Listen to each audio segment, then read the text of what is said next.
Good evening, everyone. Welcome back to the Sultans of Shadilay podcast, episode 249. Today, I am joined by two special guests. Firstly, we have Nurgle, the god of plague and corruption.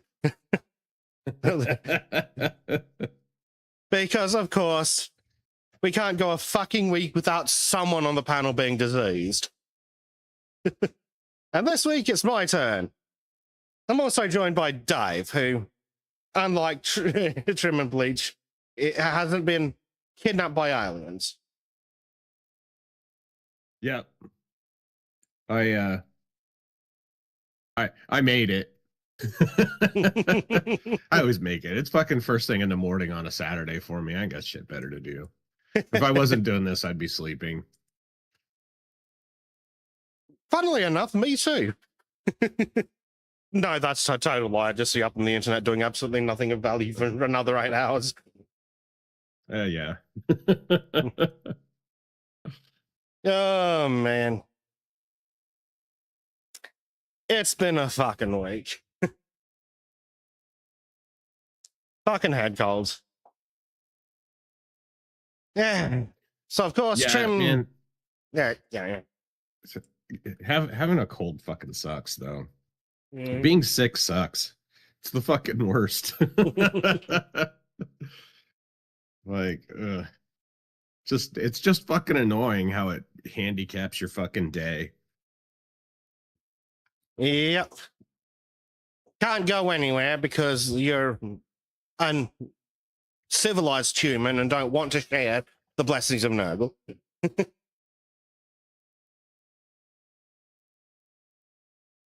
Want to run around wearing a gay little mask either, so fuck that shit. I still see people wearing fucking masks at the grocery store. That shit's embarrassing, man.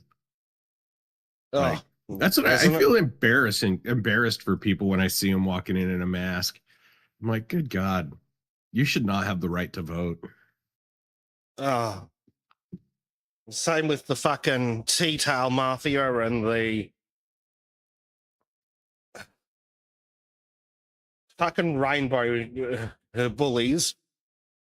Like, and it's at the point where I can't even see, like, just a standard harmless rainbow thing without recoiling in fucking horror like a vampire being shipped around a fucking cross. Fucking... Yeah. They've literally ruined it. Well, you know, the thing is, actually, is the rainbow itself doesn't bother me. It's when I see that brown, pink, and black, and fucking purple or blue stripes on there. Especially the brown and black ones. God, that annoys me. In fact, so when much. I see just a regular pride flag with just the rainbow, I'm totally cool with it. I feel a little relieved, honestly, because you're a normal guy. It's like, those are the same gays. Yeah. You're not the gay plus people, the new fucking crazy intersectional bullshit that believes much like the 38 shit. They're special plus P. Right. There you go. There's your gun jokes. Yeah, it's as soon as I see that brown and black stripe on it, and I'm like, oh, I know exactly. Oh, and on a fun side note for that, so we covered a few weeks ago how the state of Idaho banned that flag from being flown on state buildings. And your dipshit mayor fucking cried as she had to take it down. Oh, yeah, she cried as she had to take it down. And here's what she's done since then, is she has plastered the city hall with stickers on the windows with all the pride flag shit on it. That's like, everyone's welcome here. It's like, no, we're not, you fucking lying whore. We know exactly. It's like, that is not a sign of inclusion. That's a sign of a club that excludes people who are sane. That's exactly what that is. Well, right. It's like when you go onto Google Maps and you see woman-owned, LGBT friendly. It's like, okay, cool. I'm not going there then. Right. I want good service. I'm not going there. I don't But, want someone to. I don't want a man in a dress coming in my sandwich. well, yeah, and there's like flagpoles out. The flagpoles outside. She's wrapped those with the flag colors. It's like, Jesus Christ. Does she not? Like, just let it go, lady. Rhetorically, does she not understand how fucking stupid she was making every single person in that city look? Oh yeah, no, she doesn't care. And the thing is there's at least 30% of the population, and they're the very, very vocal ones that are like, yeah, we support. Good job, Mayor McLean. Good job. And if you look on Nextdoor, which Nextdoor is gay, and I don't mean gay in like I mean gay in the stupid way. You don't mean gay in the harmless butt sex kind of way. You mean it in the retarded fuckwit kind of way. Right. As in the Harley Davidson kind of way. Right. And I only go on there lately because of my cat, again, because Asher's still missing. So I go on there to post about him, and not like it's going to help, but I still do it. There's a very vocal minority of people, and you see it in the reactions, because somebody will get on and go, good job, Mayor McLean. And then there'll be a whole bunch of negative reactions on it. And then a bunch of people jumping in and saying, I don't know why everybody's so hateful, blah, blah, blah. And then they all have negative reactions on their shit. And then there's a whole bunch of people in the comments on that saying, I don't know why you're making such a big fucking deal out of this. Just drop it. It's not what you're elected to do, and you're wasting our taxpayer dollars on this nonsense over and over. Like, how about you fix some fucking potholes?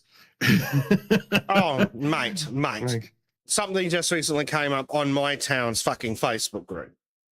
Well, one of them. It's the Crime Watch one. It's like, and they want to spend a non-specified amount of money on replacing signs. They want to change the name of a thing, and then they want to replace the signs. Many tens of thousands of dollars to replace some signs at like $6,000 a fucking sign. God damn, how stupid. And it's like, and everyone is, and they want to change the name to something really dumb. It's like, okay, but you do realize that if you change the name, no one will know where the fuck it is, because no one knows it by that name. But no, they want to change the name of a thing and then spend tens and tens of thousands of dollars to put new fucking signs on the fucking thing. As if we don't have potholes that could be fucking filled. Right. As like, if my fucking road doesn't fucking flood up to the curb every time it fucking rains. Oh yeah, big chunk of the freeway fucking flooded this week too because of all the rain. Like a big section of the freeway got, like, they had to shut down 2 lanes and bring in pump trucks because the bad drainage out there. Yeah, I wish they'd spend the money on getting the goddamn construction crews to work a little fucking faster. How about hire more than, a contracting company that'll have more than 2 dudes working on this bridge project at a time. Shit's infuriating.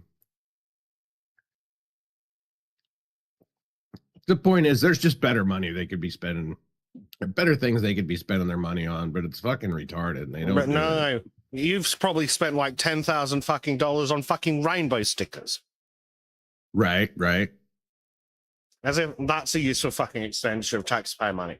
You're the fucking council. Right. I want the potholes filled and the bins empty, and for you to shut up.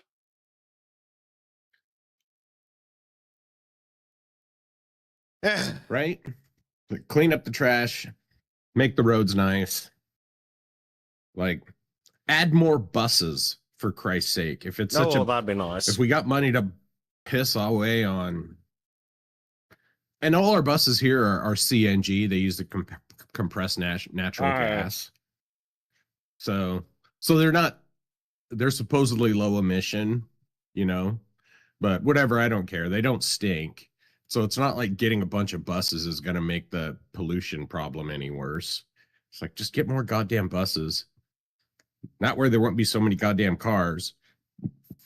And then you don't have to worry about narrowing the roads for bike lanes and other stupid shit. Well, if they want people to give a shit about using public transport to help the environment, they need to do three things. They need it to be cheaper than driving. They need it to be not unduly long, because most people are willing to accept up to a doubling in time, ideally less, like maybe 30% more time on public transport, because duh. And the third one is don't have an environment where, I don't know, a bunch of multiple time convicted psychopaths can just run around on the fucking trains and stab women in the necks.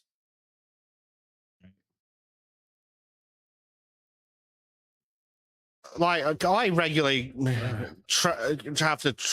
regularly travel to what the fuck would I call them? Meetups, lunches with some mates of mine right in the middle of the city, and holy shit, it's costs a fortune in fuel, especially at the moment. But I'd still rather pay the fuel cost than go on public transport, even though the public transport would only cost me 50 cents each way. Why? Because I don't have to listen to a bunch of fucking children running up and down the carriage screaming. I don't have to shit thrown at me by a bunch of fucking Africans. I don't have to listen to some fuckwit who thinks that he knows how to play the fucking guitar.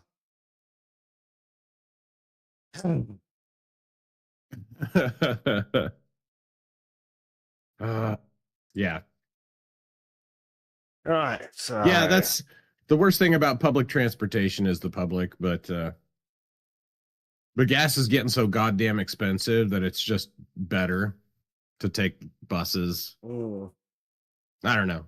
Yeah, maybe if I actually had to commute, I'd look at it again. But again, public transport around here is so fucked that unless you live right in the middle of Brisbane, then you still have to drive to public transport.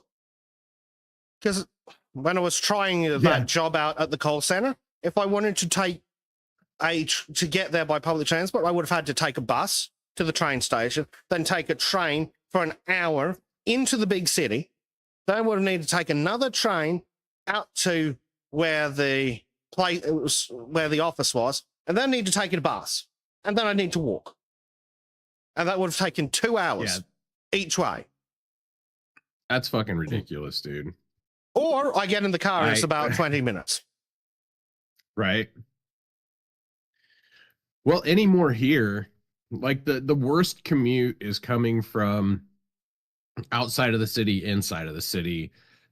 I mean, that's obvious, but during rush hour times. And I don't even know if a bus is going to fix that anymore. You'd just be sitting on the bus for an hour to do that, 20-mile drive or 15-mile drive, because traffic's so fucked because of all the retards. Yeah, well, you'd have to. It's the kind of thing that you have to plan like 40 years ago, because you need bus lanes or dedicated bus ways. And those do help, but they're a 40-year ago kind of solution. Right. Well, it's funny because one of our mayors here in Boise, it was the previous mayor. The previous mayor prior to this, our Boston Libiquita advocate, one of the things that he got elected on was because, oddly ironic, a monorail. He's saying, we're going to put a monorail from Boise to Nampa, which would have been awesome, right? That would have saved us all so much time and money if they would have put in that monorail 20 years ago, like they said they were. But that shit never happened. Like many politicians' promises, that shit never happened. Yeah, pretty much. I'm just wanting to address Kingdom of Vinland's point about Where is it? I've got so many windows. If we didn't rely on fossil fuels for our transportation, the price of oil wouldn't matter. Firstly, if we made it illegal to fucking price gouge, it wouldn't matter because the price of fuels dropped to 50 cents in the last 2 weeks. If we started hanging oil company executives. Oh God. Secondly, yeah, well, I don't. Secondly, I don't know if you what's saw the alternative? It. Oh, go ahead. What's the alternative to fossil fuels, especially for individual transport? Electric cars, cool. That's great. Got $120,000. Have you even seen a second-hand? The thing is the thing is, even if we didn't use oil goes into everything, absolutely everything. Plastic, from the food you eat, and plastics, the food you eat that has fertilizer, right? Like a lot of the nitrogen from fertilizer is a byproduct of fuel distillation and stuff like that. Yeah, plastics, like artificial sweeteners are generally there. A lot of those are coal tar derivative stuff. Yeah, it's a huge part of our society that goes far beyond and I don't know how many people saw it, but there was a new article out this week about how especially in California and I'm sure California is not the only state, but California takes more money per gallon. They make more money per gallon of gas than the fucking oil companies do in California. So the state of California is the one gouging they're making their gas prices so high. It's not the oil companies, it's not Chevron, it's not Texaco, because the price of oil or price of gas would be half the price in California if the state didn't put so much fucking tax on it. So the whole time they're bitching about corporate price gouging and malfeasance, it's actually the state that is the problem with gas prices, which is fucking hilarious. California is just a failed state. Well, this is true. Yeah. So, not trying to have a go at you, Kingdom of England, by the way. I'm just so fucked off at the state of affairs, where there's all these obnoxious fucksteins, these literally privileged wankers going, the fuel prices don't affect me. I've got an electric car. Yeah, that's great, cunt. Can I have $70,000 fucking dollars? Right. Well, yeah, I'll happily switch to a fucking hybrid electric vehicle. Someone fucking give me the money for it. My supervisor has a Tesla, and he plugs it in at the office. So it's like, oh, we're paying for your fucking power for your car. Like, I wish I had a gas pump at my office so I could fill up my car too, but of course it is dramatically cheaper to charge his car all day long than it is for me to. But still, it's the principle. Yeah. Well, the next question is, would you be allowed to do it if you had an electric vehicle? That's where the real sticking point would be for me. Right. I think, honestly, I think if I started doing that, they probably would say something to me. But, because if there's one thing I've learned over the past few months at my job, it's that it's rules for thee and not for me. Yeah. Speaking of which, I went to we're moving into a new office, and I finally got a tour of it. We've been waiting. And you didn't have an office anymore? Yeah, I don't have an office, but two of the guys at currently at my office, like I have a cube now, which fucking sucks. Two of the guys that have offices now are being demoted to cubicles, which is bad enough, but it gets 10 times worse when you realize that all the cubicles are half height cubicles. So if I'm sitting in my cube, my head is poking above my fucking cubicle. It's like, so it's completely absolute cancer. Yeah, that's absolute cancer. Like, I don't want to have to look around at people. And supposedly we're getting these like stand desks that have dividers on them so that, you know, to give you a little privacy. But I'm like, yeah, okay, whatever. No, there's no privacy anymore with this shit. But the plus side is that most of the wankers at my office are in offices, so they'll be away from us, and us cube rats can just chill. Yeah. Let's do a quick read through the names in chat, and then I'll read Silver's comments. We've got Callum, we have LGM, we have Marco, Silver, of course, Prime Knight. Did I say LGM? I think so, but he's there again anyway. King of Vin, of course. And yes, Silver, who says the electric only, and it must be now. Push too hard, too fast, completely bypassing the one thing that would get people moving toward full electric hybrids, especially since charging stations and general infrastructure is not nearly ready for everyone to have electric. I've been saying that for years. Yeah, that's really the big holdup. It's the infrastructure. If infrastructure was more prevalent, then the price of those cars would come down just through, I mean, just naturally through supply and demand. The price of those cars would come down. There's a lurky monkey too. Hello, man. Yeah, that there has actually been a move to plug in electrics and plug in hybrids, which is frankly the reverse of what it should be. But yeah, they basically, the car companies have seen that people are going fully electric. How about go fuck yourself? And they're like, hybrid, and people are like, yes. Yeah. No, I'm totally down with the gas electric hybrids. I mean, I don't necessarily have something against electric cars. It's just the infrastructure isn't there. Well, that's it. I don't have anything against them either. It's the government forcing us to go to them that I have an issue with. Right. Morning, Frank. Hey, it's Frank. But yeah, the other thing with the electric cars is, please tell me where I can find a second-hand electric vehicle with at least 5 years left in the battery for under 7,000 Australian dollars. Yeah, I mean, it's just going to be a process to switch over to that shit as they start being better. Yeah. And they've just pushed and hammered way too fast. Again, this elitist, privileged mindset of, oh, just get an electric car. Motherfucker, my car is older than your kids. And your kid is in college and drinking. Right.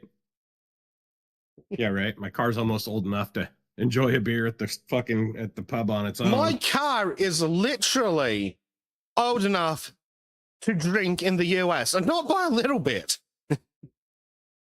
Shit, you got a 2001 or something, right? Yeah, I drive a 2001. So, and it's not because I'm so fucking fascinated with the car. No, it's one of those 2000s era budget cars. It's a fucking Astra, an Opel or Holden, depending on your locality. So it's like, it was a budget car when it was brand new. It's nothing switch, but it moves faster than a horse. See, and I'm not a fucking car guy. I don't need to have, like, I'll get a car and get it paid off, and I'll drive that fucking thing until the wheels fall off. Like, I'm not concerned with having a fancy car or a nice car. I just want something that gets me from point A to point B. Well, that's the thing. I'm not picky. If I wanted to drive a car for style points, it'd probably be something from like the 70s. It'd be a big American muscle car that makes the greenies 42% themselves just on site. It'd be Yeah. big. It'd be American. It'd have a turning circle the size of fucking Utah.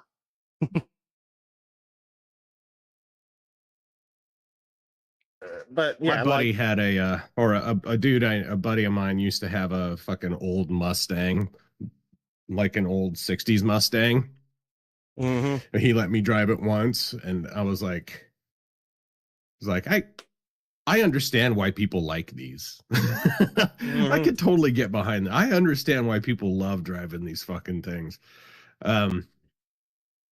Because you know that big throaty V8, Yeah. those old fucking muscle cars, like that shit's rad, but I couldn't justify doing it for any extended period of time. Mm. Yeah, if I had unlimited money, of course, in the big multi-acre garage next to the fucking Black Hawk and the Tiger, and the down the road from the just down the lane from the fucking Wolf replica. Yeah, of course I'd have a couple of big, stupid American muscle cars. Right. But like, I understand why Jay Leno owns a whole fucking garage full of muscle cars and shit. I understand it. I'm just not that dude. I'm just not. If I had Jay Leno's money, I might be that kind of dude. Actually, it probably won't be just cars. It'd be like the sexy cars. Actually, it'd probably be a fucking Dukes of Hazzard General Lee replica. Dude, and a couple of other replicas. And of course, the van for moving the tools around would be done up to look like the A-Team van. Oh, goddamn. And all the, I think I'd rather have that. And I'm not a shit like that. Tools and everything. But no, I don't have fucking money. Like a not insignificant percentage of my income is generous subscribers. And yeah, like, on that note, we should actually move into the shilling. I'm trying to kill time, Dave. I know. Yeah. I'll finish the thought and then we will jump into shit. Yeah. But yeah. Where was I? Yeah. I'm probably never going to be in a financial situation where I'll either be able to buy or convince someone stupid enough to lend me the money to buy a brand new car of any description. And I'm certainly not going to be able to find a second-hand hybrid or electric or anything resembling anything I'd ever afford. You could get a Prius. I could also just kill myself and skip a step. Oh God, yeah, no shit. That's yeah. It's a nice idea to have everybody switch over to electric cars, but it's just so incredibly unfeasible. But it just comes up as when the politicians say it just comes off as so fucking out of touch. It's like the let them eat cake thing. It is. It's very much so. Just stop being poor thing. Fuck you, you asshole. Know what the hell you're talking about. So yeah, if the government turned around tomorrow and said we're going to build the what would it be? The Volks Electrowagen, and we'll just hand them out. So I'd be like, yep, cool. Sure. One over here, please. But yeah, I'm never going to be able to afford that. So if the government turns around one day and goes, yeah, we've decided that all internal combustion engines are just banned. It's like, cool. I'm just going to sit here on my fucking push bike, shall I? Because buying a fucking electric car is not an option. When they do that, that's just going to turn it into the 15-minute city. Yeah. You know, all the friggin' electronics and the always connected shit. It's just going to make, I mean, the places have already done that where they're like, well, we're just going to remotely disable your vehicle so you can only drive on days that start with a T. Like, what the hell's wrong with those places? And you know for a fact that they would exercise that power if it was given to them. Well, And they would do it without compunction, especially in the EU. Well, both Australia and New Zealand were talking about bringing back fucking restricted driving days where, depending on whether the last digit of your license plate is odd or even, whether you can drive on this day of the week or not. Yeah, imagine if they could enforce that just electronically, as well as just having the useless fucking Gestapo out and about. Right. Fuel rationing and shit like the 70s, kind of stuff that made that got speaking of, Bleach isn't here to commiserate with me. Speaking of, that's the kind of shit that made Carter a one-term president. Yeah. But so, keep going. Speaking of, and this is a completely important divergence. Australia used to have a grand total of 2 oil refineries. 2 days ago, one of them caught fire. Oh, shit. Oh, that's brutal. Rip to your fucking gas prices. And yet somehow they've still gone down. I saw them on the way past. 201 Australian cents, which is down from like 250 per litre. That's a pretty significant price change. It is. Right there. But has the supply of oil increased? No. It's almost as if it was price gouging the whole fucking time. Right. It's like the whole system is just fake and gay, and this shit's made up. This shit's made up by whatever they can reasonably charge you before people actually go into actual rebellion.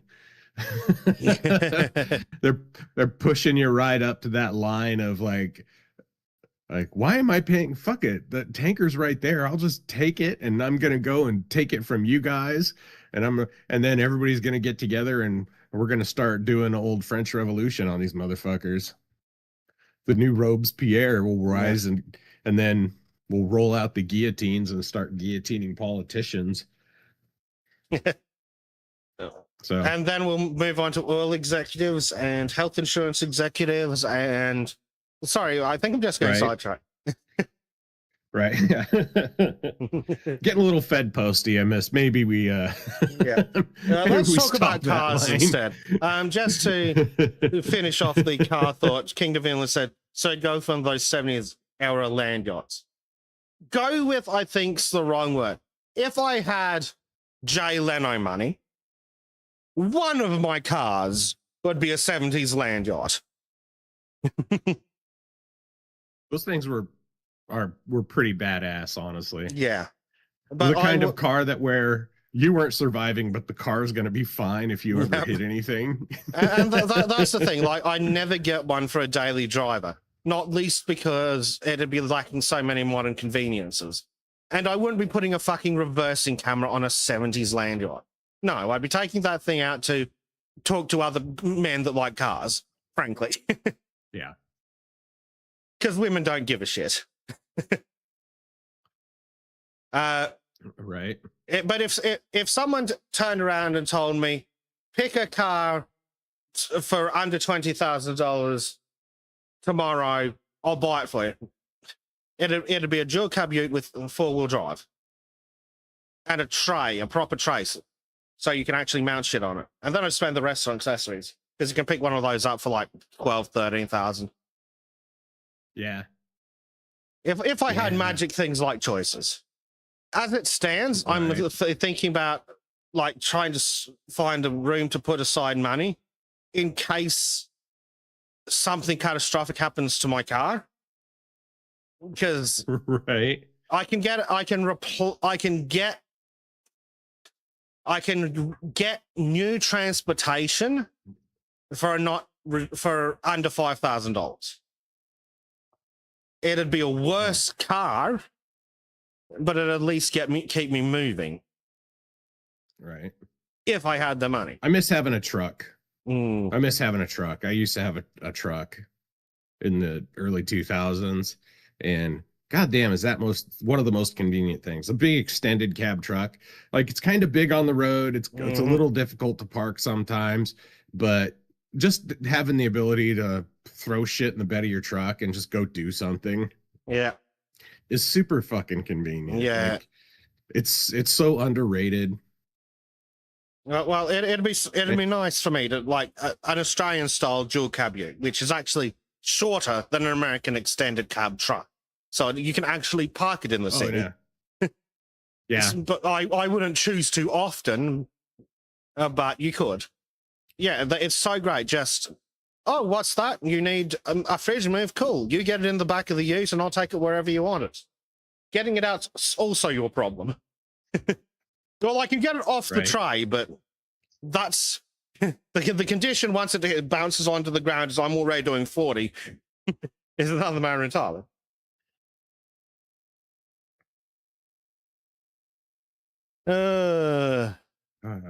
Yeah. Anyway, let's do some shilling, and we'll see if we can make that take half an hour. Yeah. It's just the two of us today, so we're kind of dragging shit out a little bit. Yeah. But we also don't want to take the piss. Yeah. So, yes. Subscribe, star. Give money, please. Thank yous. Like our generous subscribers already do. So you get just as little as $5 a month, gets you on the board, gets your name in the game, and in the credits on the videos. Gets you access to the super secret Discord roles and channels while Discord lasts. Going up to 15 of your US dollars per month.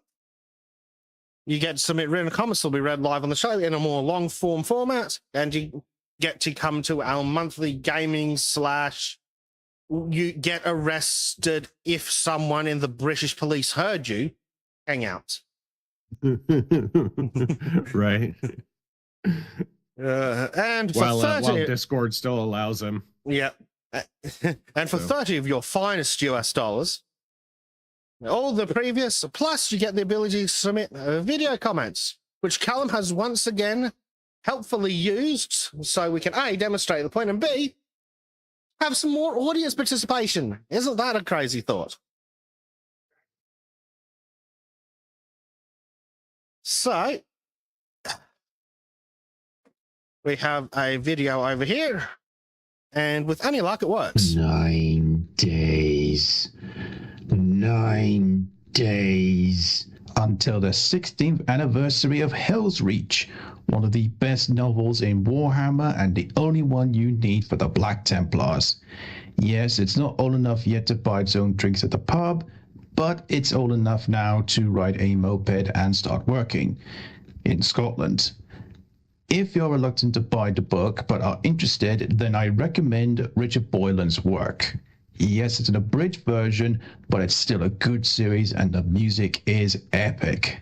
However, a question for the panel. What is your favorite tank?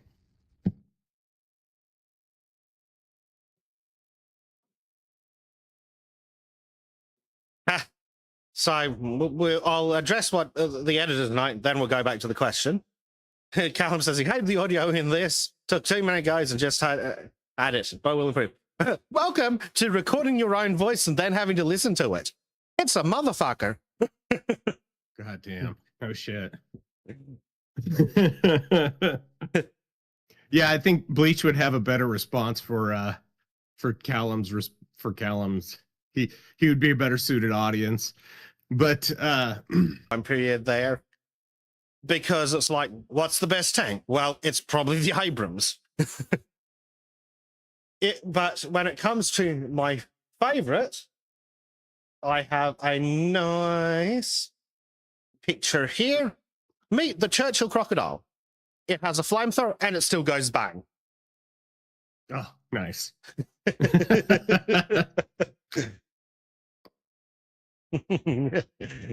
That's right. Something like 120 Because the best thing about yards. a flamer is the best thing about a flamer is you don't have to roll hit rolls. Yep. Well, the best thing about the Churchill crocodile is quite often you didn't even need to be in range to get the Germans to surrender. They went, oh, fuck, it's a flame-throwing tank. White flags. I mean, a heavily armored vehicle coming at you, spitting fire. I think I'd call it a quits then too. Yep.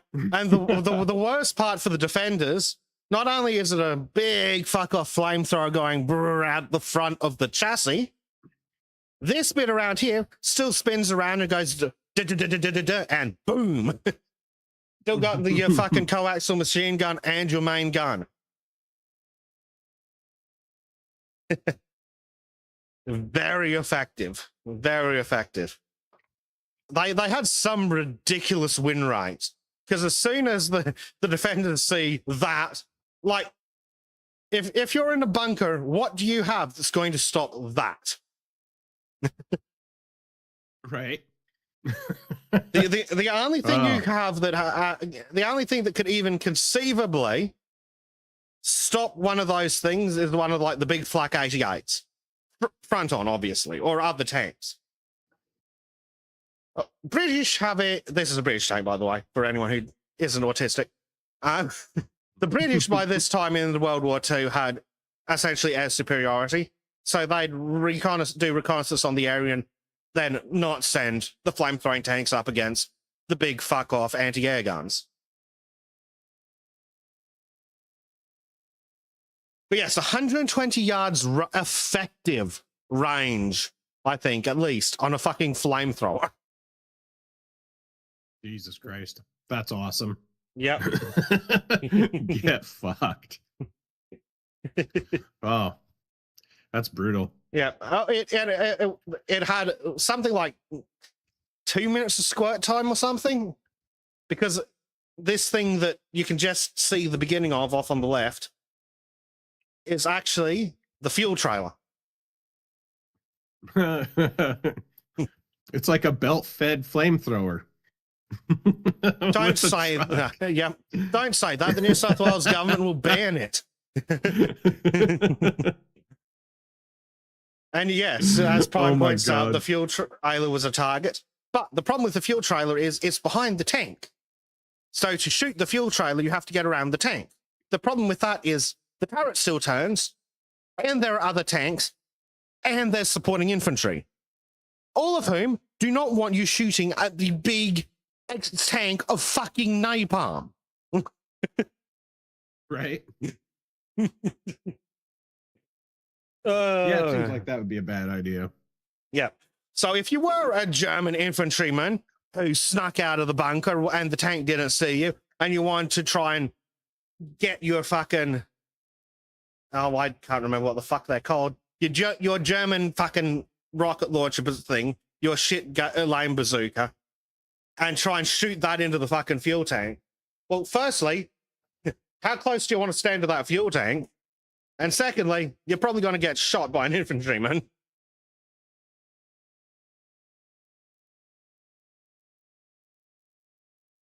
Yeah.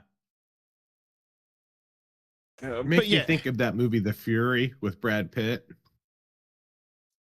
The tank, World War II tank Fury. movie. I from the funnily enough, there's YouTube communities of tankers. Well, I mean, World of Tanks is a thing, so that's not super surprising. Funnily enough, World of Tanks actually hires a guy who's a US Army tanker, I believe, or a British Army tanker, or Canadian or something.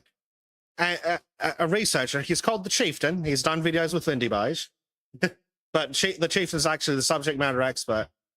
And yeah, basically, the tankers on YouTube say that Fury is an excellent tanker movie. It's not necessarily historically accurate, but it's an excellent tanker movie because of the way they live in and work in and think of the tank.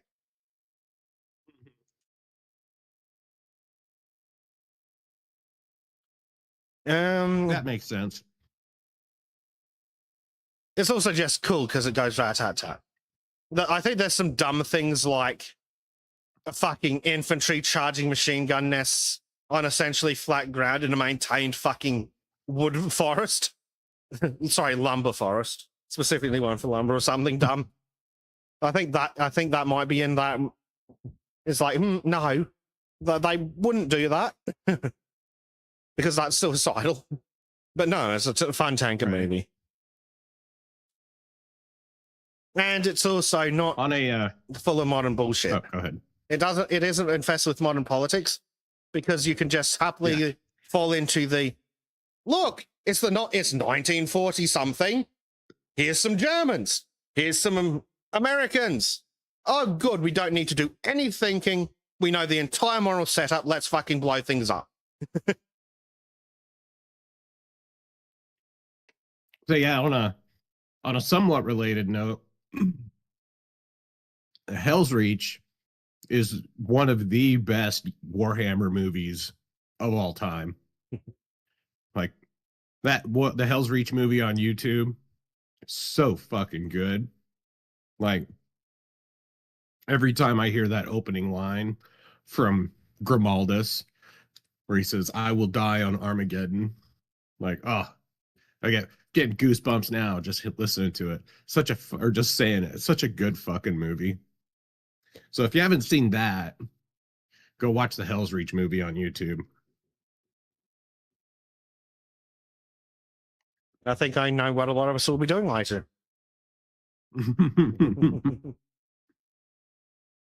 It's like 2.5 hours long. I used to watch it almost every day at my old job. Like I just turn it on in the background on one of my monitors while I was doing my work. Nice. Frank Gas doesn't It's got a lot of actually use them on schematics. War Thunder keeps yelling at their fucking players to stop sending them classified documents. right, yeah. Some of them are a little too modern. Yeah. Excuse me, this detail on this tank is inaccurate. Here's the document proving it. So like classified, top secret, Department of Defense, 6 months old. It's just a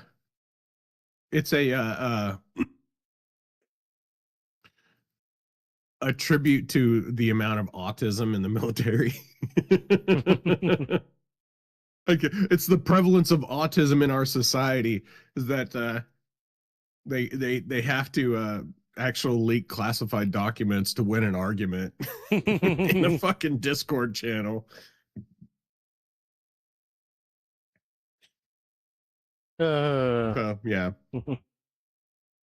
Funny shit. Right. But thank you for the thank you for the video comment, Cal. Yeah, thank you, Callum. It's good to have audience participation like this. I suppose we should talk about artists and paintings, and Dave has a story. Yeah. So Bleach is out. He got abducted by aliens or something this week. And so we were trying to record we were going to pre-record this Caspar David Friedrich episode so that next week we could talk about Eugene Delacroix. But we were like right in the middle of the fucking recording, and this huge bolt of lightning hit, must be somewhere close to me, because it knocked out my laptop dock. It made my laptop start flickering, and it ruined my modem. So it took down my whole goddamn network, which I didn't get on and get it fixed until like 6 o'clock the next day. After the cable guys came, had to replace the modem. Like a literal act of God prevented us from finishing that recording, which was infuriating. But this week, yeah, we'll be talking about Caspar David Friedrich, who was a German romanticist, and he made, of course, one of the paintings we're all very familiar with because of our friend Tristan Armstrong, using it for his icon. The Man Above the Sea of Fog, along with a lot of other landscapes that really they take advantage of the and they call them romantic. They call it romantic because it's more of an introspective type painting. And so his paintings aren't just paintings of places. They're kind of paintings of places that evoke a feeling within you. Of kind of, some of them have that kind of liminal feeling where you see it and it gives you a sort of sublime feeling of nostalgia almost. You know, like you look at it and you think, oh, I know exactly. Oh, the sublime, yeah. So I know exactly what it would feel like to be in that position. You know, like I have an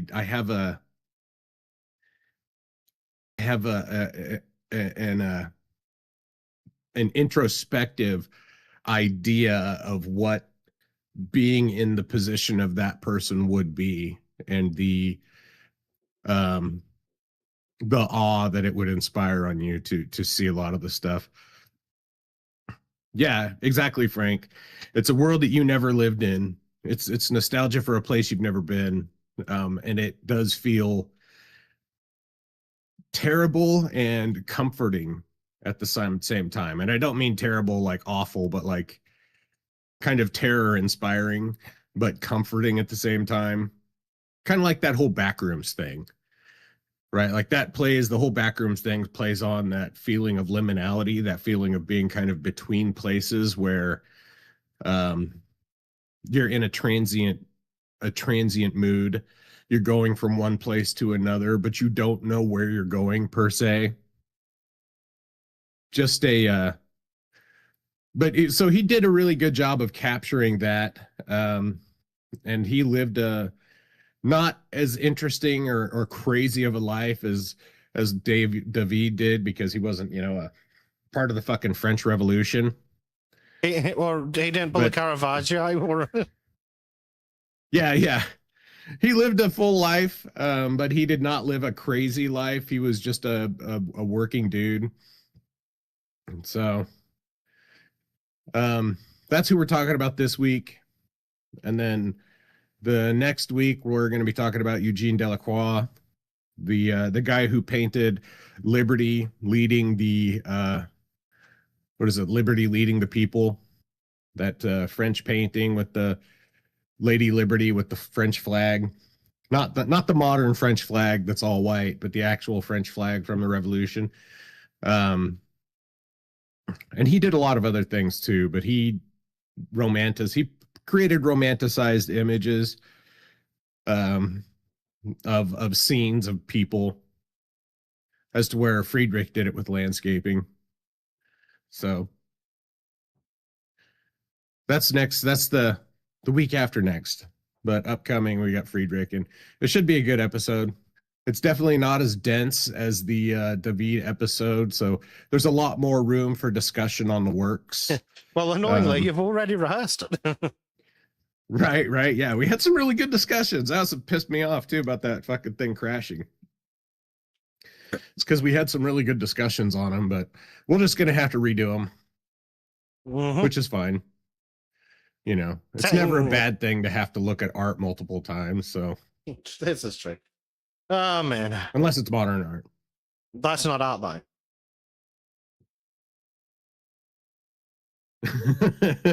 Yeah. Oh, that's funny. LGM.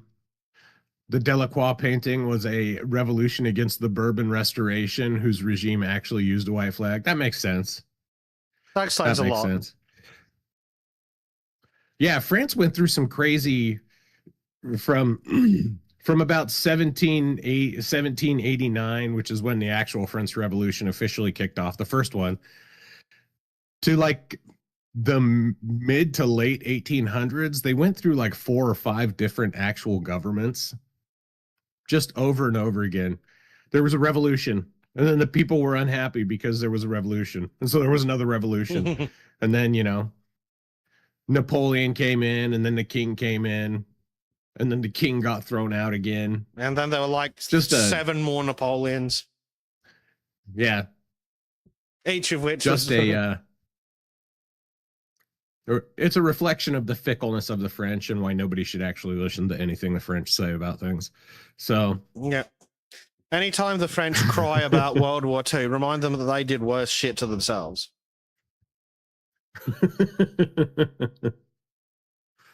Ironically, they're doing worse shit to themselves now. Can you describe what the average Frenchman looks like?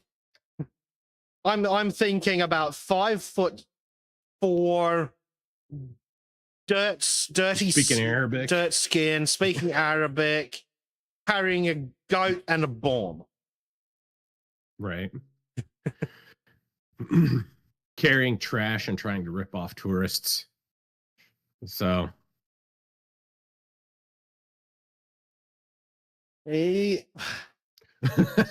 TVT and Rumble chat. French are losers who cheat at cooking by using tons of butter. Yeah, I can get behind that. I mean, I was behind Every the first French 4 recipe I've ever words. seen. T-Bag can admit the first 4 words. Yeah, right.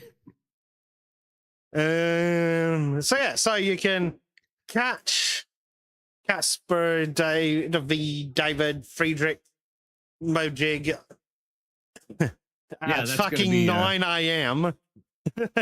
on the 24th. Friday at 9 a.m. Australian or 7 p.m. Eastern on 7 p.m. Eastern time on Thursday. So for regular time. The And that's Australian like times fucked you up. midnight. Yeah, and I think it's like midnight UK time, so it's not a convenient time for the overseas listeners, and that's another reason why we're going to try to record them, get some recorded if we can get the software to fucking work for us, because if we can get them recorded, then we can release them at times when, during the day when people can actually watch them instead of having to do them live.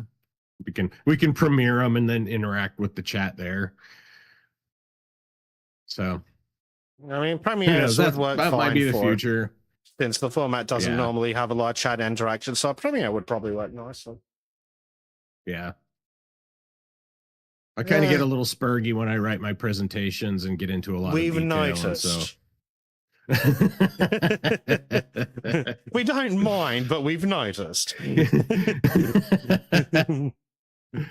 Yeah, I like to include details. Hey, we like details here. So Here at the Autism Club, we like details. right. I mean, I just gave you a bunch of fucking facts about the Churchill fucking crocodile off the top of my fucking head. So, well, coming up next, trains. Yeah, right. Right. So you can catch the French painters on Total Blackout Painting or Bleach Demons channel. Trim has an art shack. We'll get a video up there as soon as we can, but it's kind of hard for Trim to draw on the bite. And really hard for Trim to schedule on the bite. Yeah. Which he's back, I think, next week, right? I think so. But just because he's in Norway doesn't mean that any of his family will let him have peace for 5 minutes. Right. So some days I'm going to have to be like, hey, look, Trim, should I just ping you at 3 a.m. your time? Yeah, so we can some crazy hours already. So yeah, and then every time I record with him, it's go ahead. His first week back, everyone who knows him is like, right, we need you to do a whole bunch of nonsense. Yeah, people fill up a they've got a laundry list of shit for him to do as soon as he steps off the boat. Poor dude. Yep.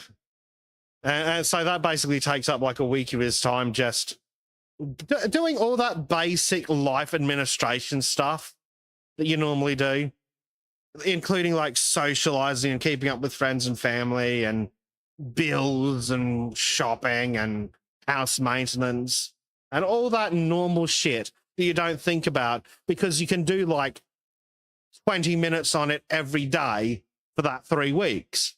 Meanwhile, Trim's like, ha, here you go. Here's 3 days of solid bullshit. Right. Oh no, trust us, LGM. We've shown Trim the Harry Dresden door knocker plenty of times. Let me see. In the private chat, we've sent him that a bunch of times. Fucking the Harry Dresden door knocker. Holy shit, that's one of the funniest stories of the week too. The fucking Reddit mod. God damn. I sent him a message, and I think it was actually on a stream. Yeah, it was last week on like right after the stream. I'm like, what do you think of the new live action Harry Dresden? Yeah. And he said it made him want to do a red court. So they and then I sent him videos. Yeah. And then to make him feel better, I sent him the video of that guy shooting his daughter's ex. Oh, yeah, yeah. Yeah, that was a good one. That guy's lucky that that's not what he got. It's almost what he deserved. Especially when he went in the house, dude. He actually made it in their house. Yeah. He came back and went through the back door. Yeah, and the fucking homeowner ended up coming back and confronting him because, of course, the police never showed up. And had to fucking hit him with a shovel. Hit him with a shovel or an oar or something. Because it's fucking California and he couldn't just shoot him. I fucking tell you, if I lived in a country where I was actually allowed to protect myself and I was out and allowed to carry and someone was trying to break into my door, I'd see it on the camera, call the police and go, you'd better fucking hope you make it there before I do. Right. Because if I beat the cops there, that fucker's dead. Like, there's people in this, there's people and cats in this house that I care about. If I make it back before the cops do, the fucker's dead. Oh, dear. Poor Trim. Yeah. That reminds me of the other story along that line of the guy who shot that 17-year-old. There was a bunch of kids breaking into his fucking garage, and it had happened a few times. And he called the police, and the police were like, oh, just get better security. Get better security. And so when he caught them doing it the last time, he fucking shot one of them and killed him and then wounded another. And now that guy's facing like weapons charges and assault and manslaughter and all this bullshit. It's like that. And the cops wouldn't fucking help him. And the judge looks exactly like you would expect the judge to look like. Some and the kids look exactly like you'd expect them to look like too. Yeah, it's usual suspects all the fucking way down. It always is. Right. Shilling. So stay tuned for stuff on Trim's thing. Should hopefully be some more stuff when Trim's back and I have air conditioning, which has been postponed because turns out the switchboard needs to be upgraded. So fucking happy. So fucking happy I might do something in Minecraft.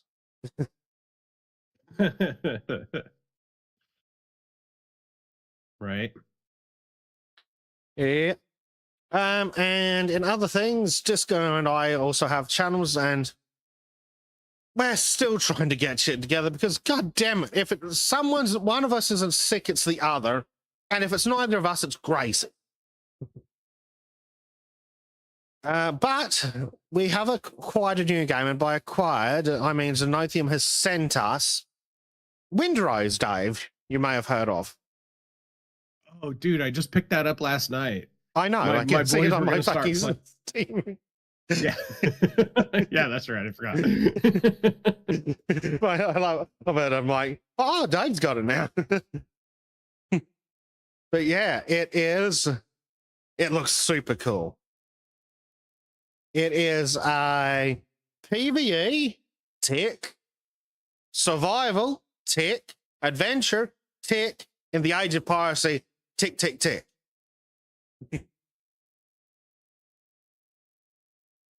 So that sounds fun as shit. And since Zenothium was kind enough to provide Disco 9 with copies,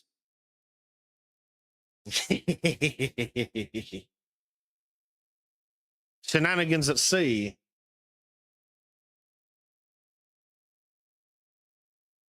Yeah, it's supposed to be like it's Valheim with pirates, is what my friend, my son's like. Oh, this looks like Valheim with pirates. I'm like, sign me the fuck up. Say no more. Yeah, it's supposed to be everything that lame ass Ubisoft quadruple A slop game. Yeah, shanties. It has shanties on the ships. The guys sing. Oh man. If I wasn't sold already, that'd get me. I still can't believe how shit the Ubisoft one was. They made fucking Black Flag. I mean, obviously it wasn't the same people. It was just the same fucking banner. But the Black Flag is like the best pirate game I've ever played. It's a mediocre Assassin's Creed game, but it's the best pirate game I've ever played.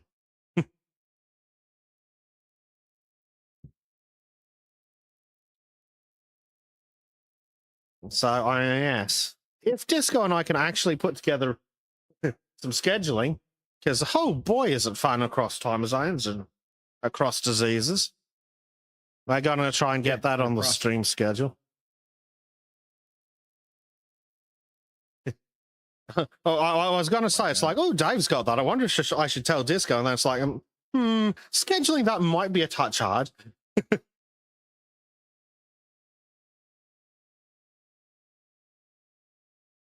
Okay. Right. TBT brought up something in the in the Rumble chat about some bug going around New York that causes bloody diarrhea, which makes me like, which is crazy. And so now I have to look up a link for that. Oh, the AI overview. We've got to look at this. Okay. Extensively drug-resistant Shigella is a rising public health threat defined by resistance to all commonly recommended antibiotics. Cases in the US increased from 0% in 2011 to 2015 to 8.5% by 2023, primarily impacting adult men via fecal oral transmission, often through sexual contact. It's another Jesus Christ. Foxtrot Alpha Golf Oscar Tango disease. Jesus. Oh, he's even provided us a link. Stronger monkeypox, yeah. You know what the thing about that is that fecal oral transmission is also a problem for Indian street food vendors. So oh, that's Public Health Ontario. So that's a real source, right? We can trust that entirely.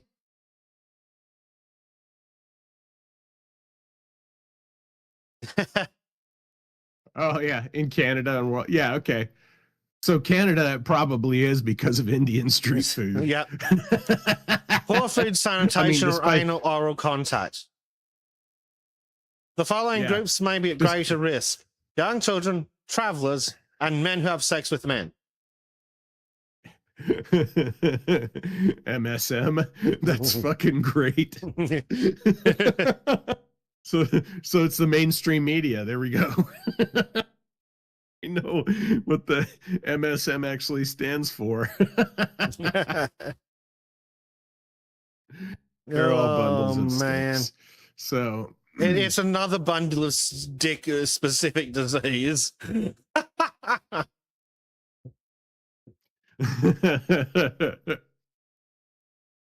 So don't eat street food in New York, especially by a guy who prepares it with his feet in his armpits, or in Canada. Yeah, definitely not in Canada either. And oh god, I'm going to have to say Canada altogether. Yeah, that's a good idea. It's the land of bundles of sticks. Actually, stay away from the Canadian beaches because that's got the unwashed Indians preparing street food and shitting on the beaches. Right. And the other piece of advice is don't lick men's anuses. Now, see, I was not going to do that to start with, but apparently some people need to be told. Right.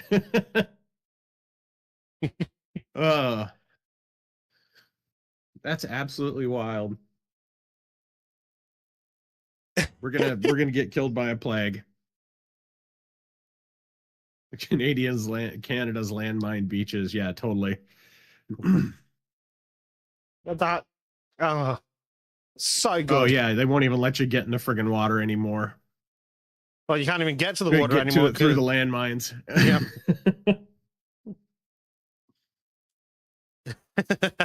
Because like, well, now I know better.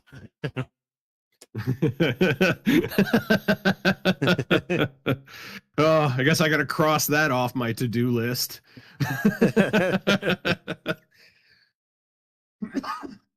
Oh, Jesus Christ. It's funny how all of these weird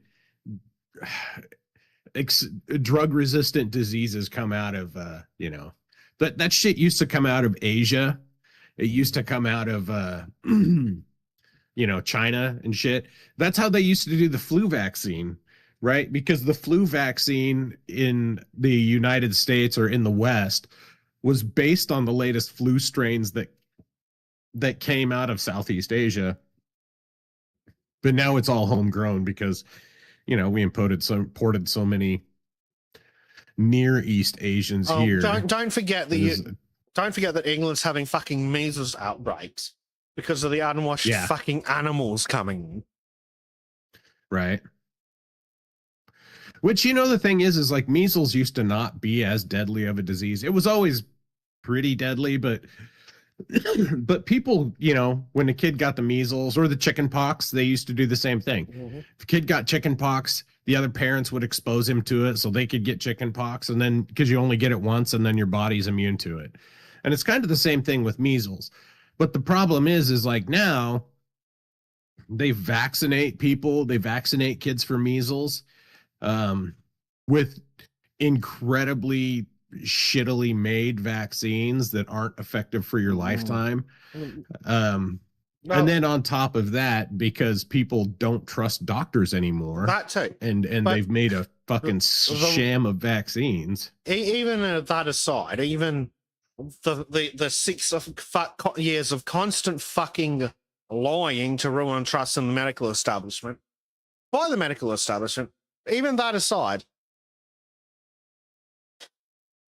England basically had it eradicated. And then somehow it popped up again. Like, right. We're going to have to start, some places are going to have to start vaccinating against fucking polio again, because despite the fact that we fucking eradicated it in the West, we keep fucking letting in untested fucking Africans, and now there's fucking growing populations of polio. Right. Polio being a disease that actually does have a reasonably high chance of catastrophic outcomes. I don't know what the actual number is of the ones that it paralyzes and the ones that it kills, but it's sure as shit higher than fucking COVID. I think there's some politicians that are heavily invested in the iron lung industry and are just waiting for it to come back. More Malux. Hey, Malux. So, yeah. T-Bane says, don't forget these tires that come from these places don't finish of course antibiotics. No, don't forget that's Yeah. true, but also most people didn't know until like 10 years ago when we had to start being like, hey, fuckheads, your doctor's an idiot and the pharmacist isn't much better. Actually, you actually need to finish the antibiotics because you might be feeling better, but you haven't completely killed everything yet. No, you've just killed the ones that were weakest. So the ones you're Right. sharing are the strongest.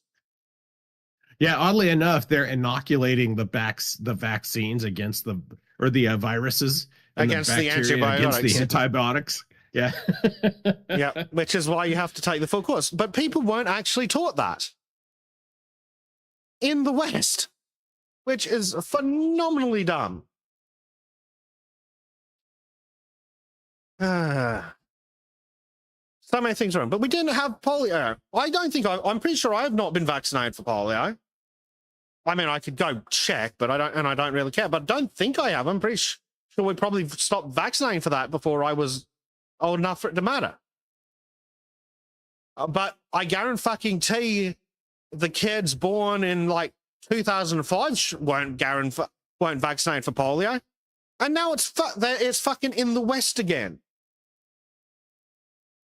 Reminder that the majority of cases of polio are derived from the failed oral polio vaccine because the totally reliable and never wrong scientists fucked up killing the virus when they made the oral vaccine and accidentally infected millions of people in Africa.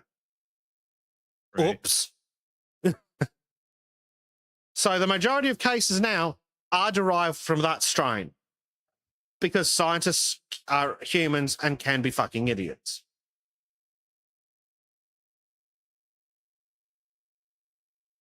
And they can be bought, more importantly. That's true. I'm going to assume. What is it? Hanlon? Is it Hanlon's razor for the polio one? These days, I'm going to assume Bezik's one, which is that they're not. Because I think Hanlon's is never attributed to malice, that which it can be attributed to stupidity. Well, Bezik's razor is they're stupid and malicious. Yeah. Por qué no dos? Yep. Why not both? They're stupid and malicious. Yeah. Oh man. And Malox drops in the chat here. We have sick people at work, and one of them started complaining about not being able to taste anything today. The PTSD in my coworker's eyes is when I mentioned it. Right? Oh God. Yeah, what the my fuck is boss Mellox got on about? Mellox is the only one of us whose country didn't go completely fucking insane. Oh yeah. I'm kidding, well, the world went Mellox, kind but of crazy. the world did go crazy. But Mellox's country didn't have lockdowns. Shockingly, Mellox didn't few. die. Right? Yeah, no shit. Malox and Primed.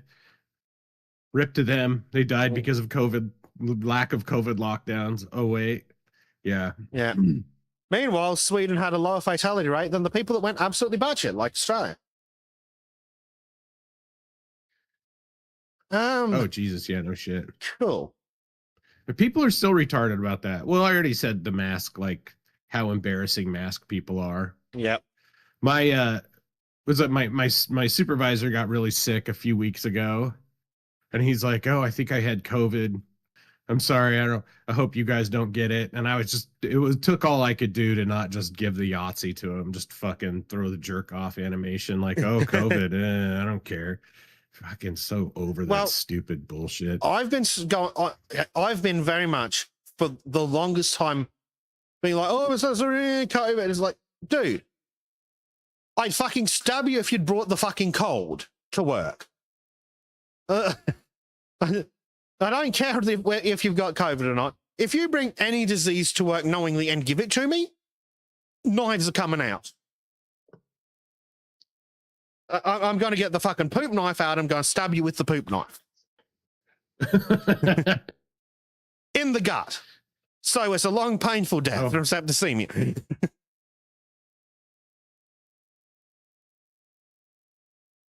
Cool. So, surprise question, Dave. Yeah. Are you ready to start your segment? Because I need to run to the little boys' room. Yeah, go for it. Switch over to me, and I'll talk about the. Cool. Thank you. I'll be back. All right. So, I guess as previously mentioned, and this is not the anti-Semitism segment yet, but this is about the guy who shot the kid. So Oakland County garage burglar sentence homeowner to appear in court next month. So one of the people who broke into his apartment, and he was one of the only adults, actually just ended up getting a year in jail for it. 365 days in Oakland County jail after pleading no contest to one count of breaking and entering. So likely not the first time the guy did it. And of course, the neck tattoo says a lot about all you need to know. But he was already credited for 136 days already served. How fucking stupid. Judge Daniel P. O'Brien presided over the sentencing. Greenwich was ordered to pay $130 in victims' rights fees and $68 in state minimum costs, and was issued a no contact order with the victim. You know, the best no contact order for any victim is putting them in fucking jail. He was one of 5 people, including 4 minors. So he was the only adult in the situation, charged in connection with an attempted burglary, which led to someone's death. How absolutely ridiculous. According to the Oakland prosecutor's offices, the group broke into a detached garage belonging to homeowner Dayton Napton, 24, around 1 a.m. Napton left his house armed with a 9mm semi-automatic handgun and allegedly fired 2 shots through the locked windowless garage door. As the suspects fled, he fired 5 more shots. He went back inside, reloaded, and returned outside, prosecutors said. Now, I think that firing as they were fleeing is actually what's going to get him in trouble. But it shouldn't. Like, if they're on your property, keep going until you can't see them anymore. I don't care if they're running away. Like, there needs to be consequences for people breaking the law again. And they have stopped doing that because they're a bunch of Blue City pussies. 17-year-old Sivan Wilson of Pontiac was struck by a bullet fired through the locked door. So he was struck on the premises, on someone else's premises, while breaking and entering, trying to steal or do whatever. You know, they could have been breaking in just to smoke weed or something. It doesn't matter. They're not supposed to be there. They're breaking and entering into someone else's property. They deserve to catch some friendly fire or catch some fire. He did not receive care for about 30 minutes and died from his injuries. Yeah, because his stupid friends didn't want to take him to the hospital because they knew what would happen if they turned themselves in. Yeah, this was in Detroit, in Michigan. This is the Detroit news. So yeah, it was in Michigan, which is that's Whitmer's state, ran by a stupid commie woman. He was running away and got shot, which doesn't really jive with him being shot in the garage. If he was running away, it would have been shot outside the garage. He was actively in the process of breaking in or doing whatever when he got shot. Wilson's father, Sean Madden, who cares, said his son was running away when he got shot, but that's not what the previous report said. I never heard anything about him getting shot in the garage. Well, of course not, because he's a good boy. And if that guy was actually a real parent to the kid, this kid would still be alive. But instead, this guy, Napton, has saved, booby traps should be illegal, or should be legal. This side towards enemy. Right? So Napton likely saved I'd like to catch up on a couple of points, if I can, quickly, please, Dave. Yes, now that for a time. Go for it. You'll probably come to this idea, but this whole thing should have been dealt with under felony murder, and the adult fucking ringleader should be wearing 25 years for the death of this dumb fucking kid. And we'll send the Yeah, father to prison for exactly. 10 for being a fucking failure. Yeah, exactly. This guy should have caught a felony murder charge for it because that kid was killed through the process of a crime that he was leading them into. Mm-hmm.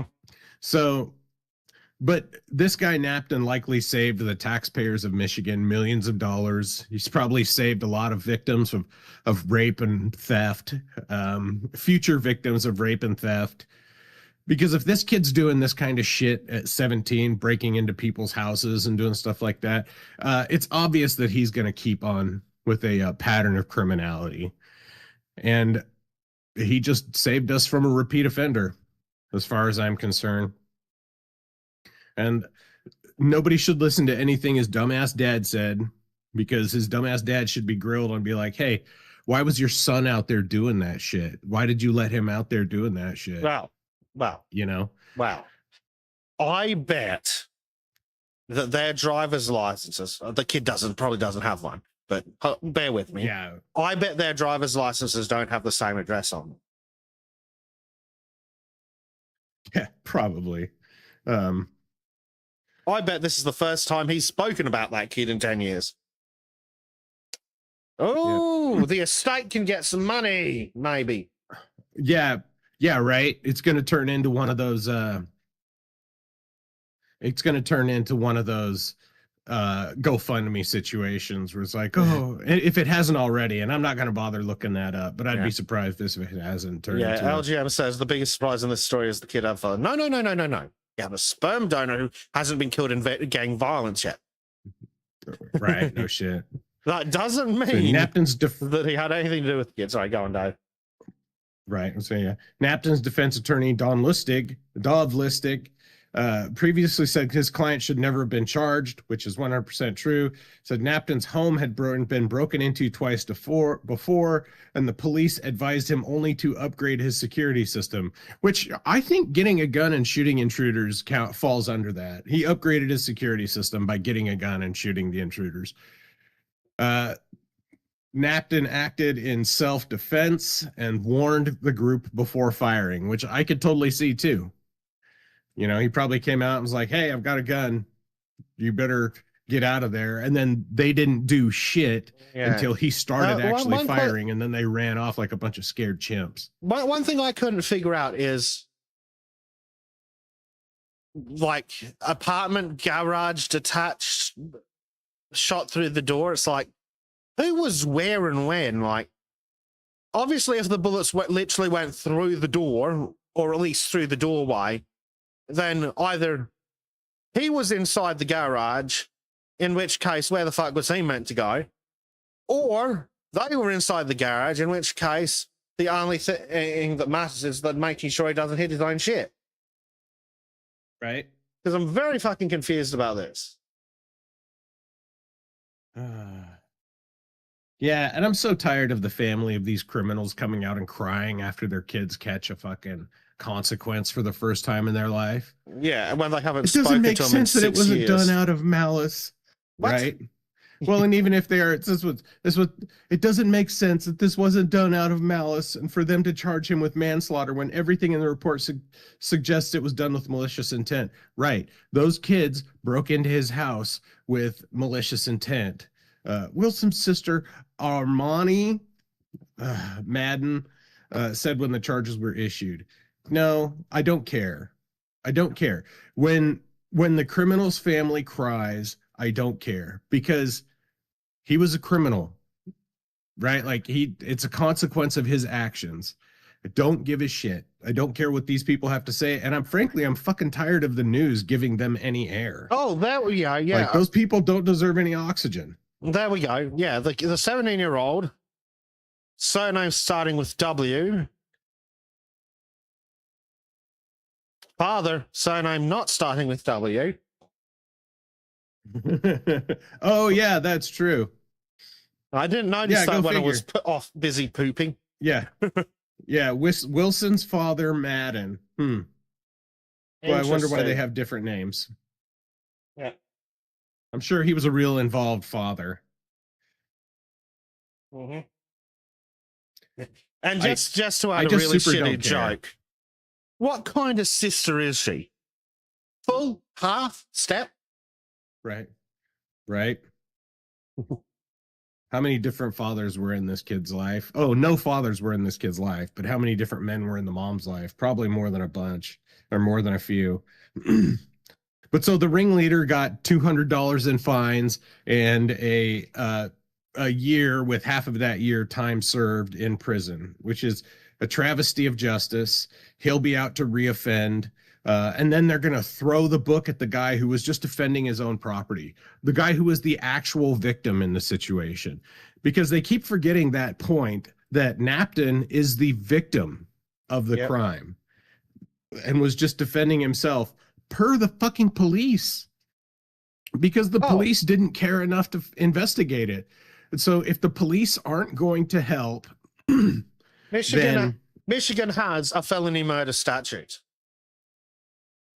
See, even more so, guys should be charged with felony murder. Absolutely retarded.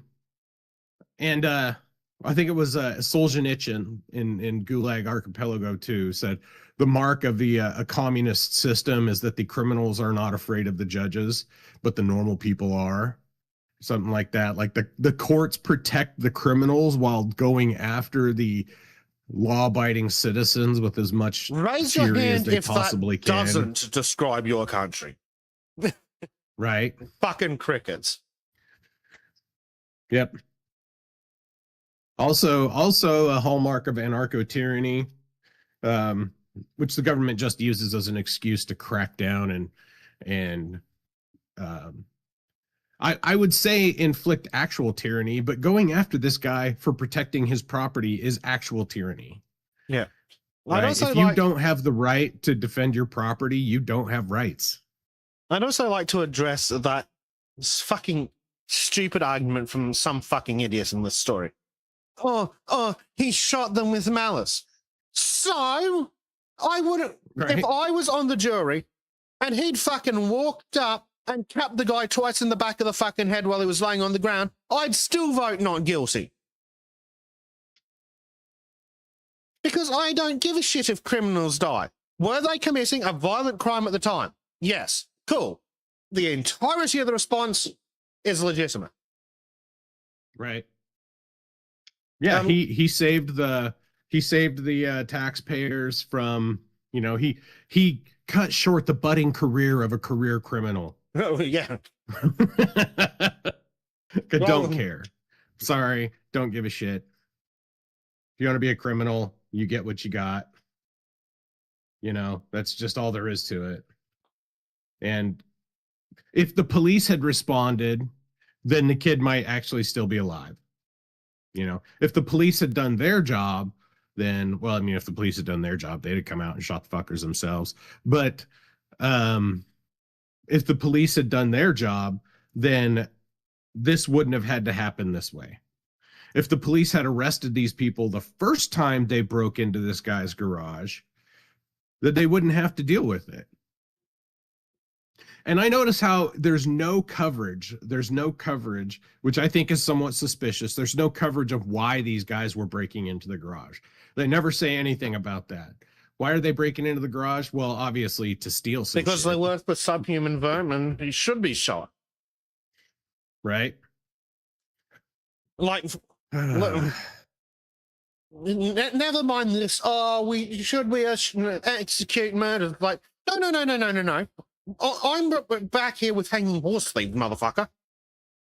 Right. You steal a car, hanging. Robbery, cut your hand off.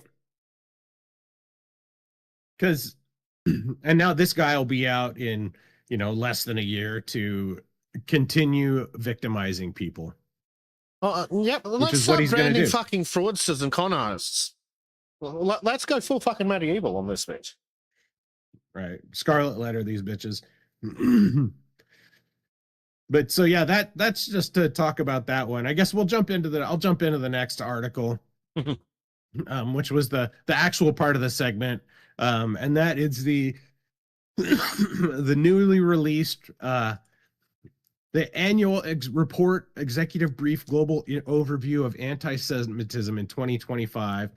And this is on the government of Israel's website, the Ministry for Diaspora Affairs and Combating Anti-Semitism, which, we're all tired of fucking hearing about. Like, I'm sorry, you're going to cry out in pain as you strike us. Or cry out about, anti-Semitism, as they're actively facilitating African rapists and murderers taking over Europe and the United States. Like, I don't give a shit. But the funny part about that is Israel says Thunberg more influential anti-Semite than Fuentes. And we'll go through this article here. The Ministry of Diaspora Affairs released an analysis of 10 prominent influencers in the global anti-Semitic and anti-Zionist arena. So those two things they're not necessarily the same things, right? You can oppose Zionism without actually hating the Jewish people. That's all there is to it. I don't want an agenda where, just because I don't want an agenda where my government is actively working to fulfill the political means of a Zionist class, doesn't necessarily mean I hate Jews. And by them saying it, it really says a lot, right? By them linking the two is really saying all you need to say. So this is from April 15th. Swedish climate activist Greta Thunberg is the world's second most dangerous anti-Semite, several spots ahead of the white nationalist Nick Fuentes, which he's not a white nationalist. According to the new report from the Israeli government, the report contains an analysis of 10 prominent influencers in the global anti-Semitic and anti-Zionist arena in 2025, who were selected based on both the severity of their actions/statements and the scope of their influence. While outside organizations have created similar rankings of anti-Semitic influencers, this appears to be the first one published by the Israeli government so far. We'll say that. As evidence of Thunberg's anti-Semitism, the Israeli government pointed to her use of terms such as genocide, siege, and mass starvation in reference to Israel's action in Gaza, which, you know what? I wasn't on board with the genocide and all that shit, but I'll go with it now. I don't care. I'm to that point where I'm just like, yep, well, they're actively trying to wipe out the Palestinian people. Let's fly really close to the fucking sun. I don't care enough to find out if what Israel is doing meets the definition of a genocide. I also don't care if it does. That's pretty fun. That's pretty fun. They're genociding the Gazans. Yeah. Like, oh, they're bombing each other in the. I don't care. I'm so over the bullshit in the Middle East. I'm so over Israel's concerns. I just do not give a shit about it anymore. I don't, much like a screaming blue-haired woman, I just don't care what they have to fucking say about anything anymore. I just could not. But this is a funny story. So, and the fact that some crazy screaming autist leftist kid is the drew so much ire that she put herself at number 2 anyway. Yeah, maybe. Which is what's really impressive is that my prime minister isn't on this list after his complete lack of anything resembling a backbone got a bunch of Jews killed on a beach. Oh yeah. Well, that comes up in the report, so we'll get to that one. God damn it. Cat stepped on my thing and now my screen's black. There we go. Many of these views are well within the American mainstream. A Quinnipiac poll from August found that half of American voters believe that Israel is committing a genocide. 39% of Jewish Americans believe Israel is committing a genocide. Yeah, but did they ask how many think that's a good thing? Post poll. Right, exactly. Yeah, they just said they're doing it. They didn't say that. They didn't say it was a bad thing. Israel's Ministry of Diaspora Affairs, which produced the report, deemed Thunberg a more dangerous threat than Fuentes, who has said Judaism is incompatible with Western, who has correctly said Judaism is incompatible with Western civilization and called for total Aryan victory. Well, Israeli where I think it's those definitions we talked about earlier coming again. Judaism, not necessarily incompatible. Zionism, absolutely incompatible. Right. Well, definitions are a motherfucker, but I mean, I don't care enough to argue with Fuentes. Well, I'll go with it if it makes things easier. I'm more in the camp of agreeing with him on that, but yeah, no, you're absolutely right. They're not. Judaism is not necessarily Zionism, although if you start looking into Judaism, you'll see that it actually is Zionism. Well, in much the same way that Israeli Islam is incompatible at all levels with Western civilization. Actually, Islam is... let me clarify. Islam is incompatible with civilization. Right. Never mind Western. I'll get behind that. So, continuing with the article here, the Israeli government's rating system is based on two categories. The first is the person's level of influence, which includes metrics like social media follower count, appearances on news channels, and perceived influence on public opinion. Second, each person was given a risk score, a rating assigned based on the frequency of posts that are anti-Semitic / anti-Israel, terms that are often used interchangeably throughout the report. So again, they're conflating that. It's not, which I don't know if that's a self-admission, if that's an admission or not, but they're the ones conflating it, kind of like when. Well, of course they are. Trinity They're Tunes the ones that benefit from conflating it. Right. The list also included comedian Bassem Youssef, a frequent critic of Israel's actions in Gaza, never heard of that motherfucker before, and conservative political conservative political commentator Tucker Carlson. Sorry, I'm going to be an absolute ass and interrupt again, but like, I am entirely willing to accept that someone named Bassem Youssef does actually want to kill all the Jews. I'm entirely willing to accept that. Tucker Carlson, on the other hand, that's interesting. Who's paying him?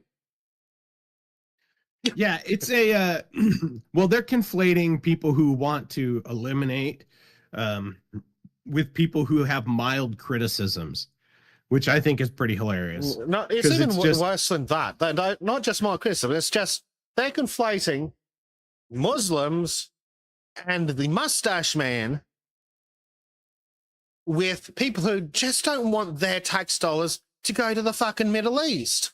I don't want my tax dollars going to the Middle East to support Muslims or Jews or the fucking Americans that are still there for some fucking reason. I don't want a single goddamn cent of my money going to the Middle East unless it's in the form of news.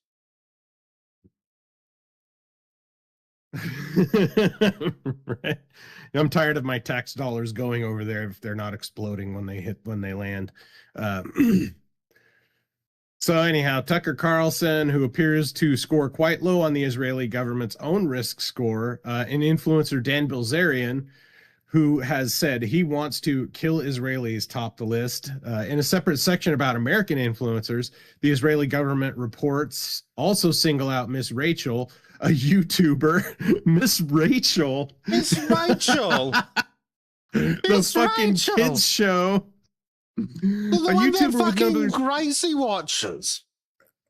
Yeah. Oh so my God. I guess Gracie's getting a good education. Screen snip that and send it to disco. Yeah, no shit. Let's say, who makes educational videos for toddlers as one of the most influential supposed anti-Semites. Miss Rachel's misdeeds include peddling or publishing content dealing with the humanitarian crisis in Gaza, highlighting alleged harm to civilians and children, and condemning Israel military actions. So condemning bombing schools or hurting children is now anti-Semitic, just so you know.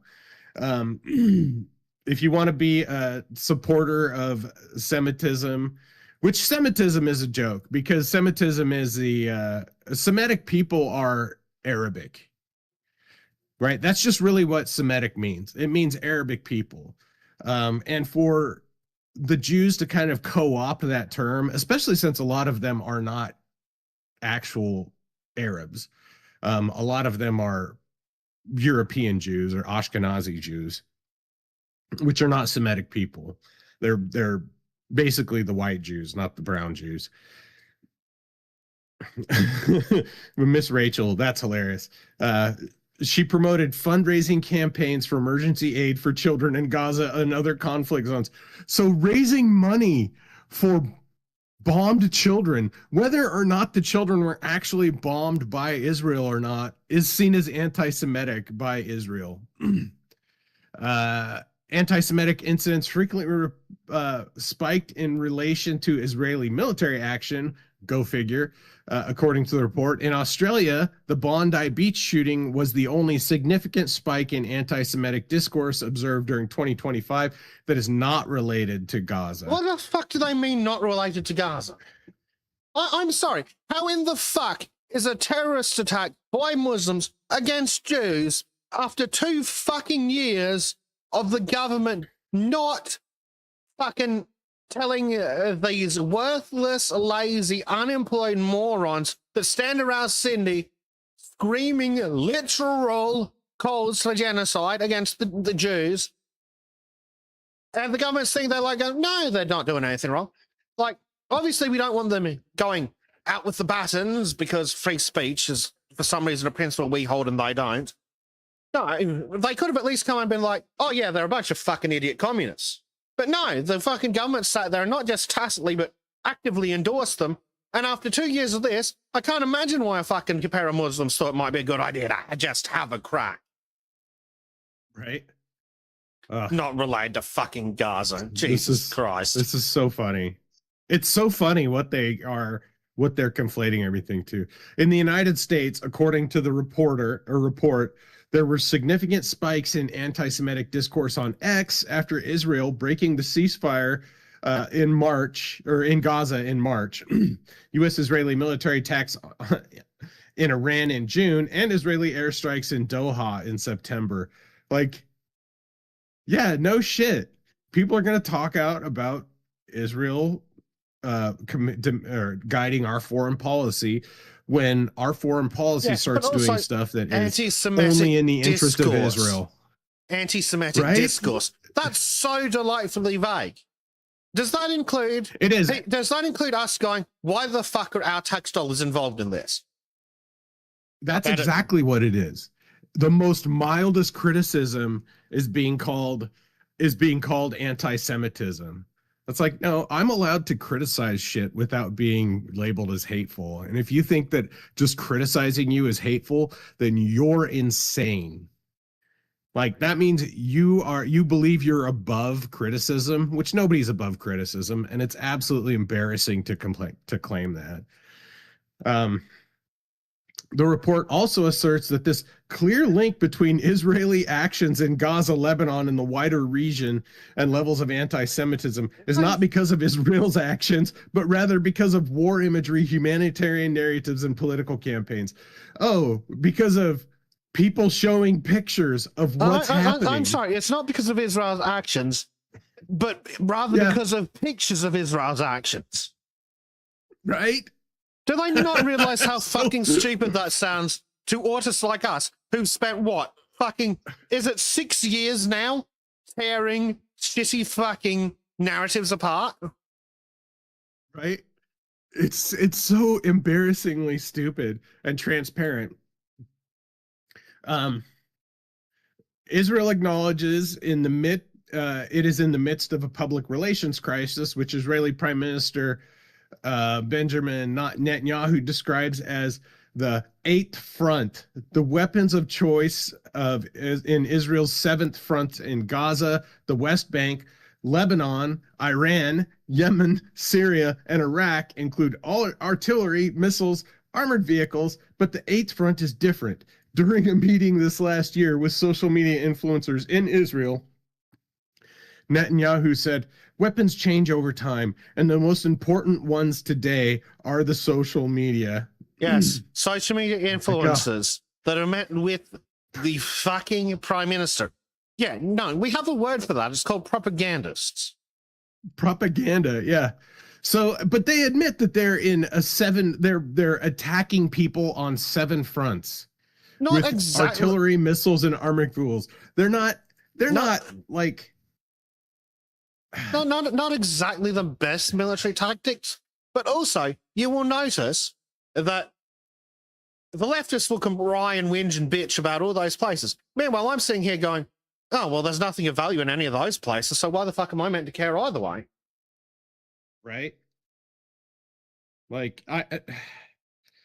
it's ridiculous that they're going to talk about how many war fronts that they're in and then bitch about people bitching about it. Get back to me when the fucking Jews are threatening the Sphinx. Then we can have a fucking talk about a war. Right? So to this end, the report takes aim at social media companies that have not fully adopted the International Holocaust Remembrance Alliance's definition, anti-Semitism, which critics argue is often invoked to label criticism of Israel as anti-Semitism and chill pro-Palestinian speech. As a side note, YouTube, Reddit, and X have the lowest levels of compliance. Oh, go ahead. As a side note, anyone who is pro-Palestinian is a fucking idiot. Anyone who is pro-Israel is a fucking idiot. Anyone who is vaguely against, I don't know, fucking Jews bombing hospitals or something, yeah, sure, whatever. But if you're pro-Palestine, go there. Right. Stay there. Yeah. The Palestinian are a bunch of low IQ inbred terrorists. Well, like we knew really, that at Muslim. if we want to be real about it, yeah. But even them specifically, like the Palestinian people have been, the reason why they're in Palestine now is because nobody else wants them in their country, because every time they bring them into their country, they fucking spurg out and try to take over. And so this is basically like 2 equally distasteful groups of people fighting each other. And I really could care less about it. So YouTube, Reddit, and X have the lowest levels of compliance with the IHRA definition. The report says Amichai Chiklicki, or Chickley, the head of the ministry that published the report, has forged relationships with far-right European parties with historical ties to Nazi sympathizers, leading a number of Jewish organizations and anti-Semitism experts to boycott a conference organized by Chickley last May. Tel Aviv University released a separate report about anti-Semitism this week in honor of the Holly Remembrance Day. Well, how that contained a sweeping criticism. How are you meant to stop Israel's them if you don't God. talk to them? Sorry, Dave. I'm just. Yeah, no. This guy released this report, but he's also talking to the people that the report's about. It's like, well, how the fuck's he meant to do his job then? I would also like to be a really smug prick, if I may. A really, really smug, really big prick. Because King of England asks, what about Israel persecuting Christians? Not all Palestinians are Muslims. Well, in regards to Palestine, I would like to quote.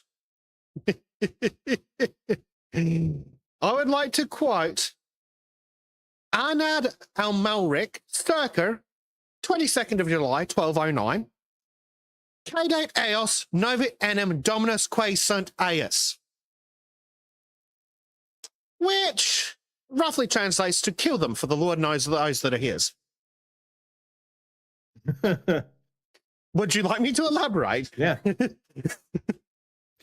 I don't think. Yeah, I don't know if the stream will stay up if you do. No, it probably won't. But I mean, situation's pretty similar. Oh, there are Muslims and Christians in the city. What do we do? Well, we've got a precedent from 1209. There we go.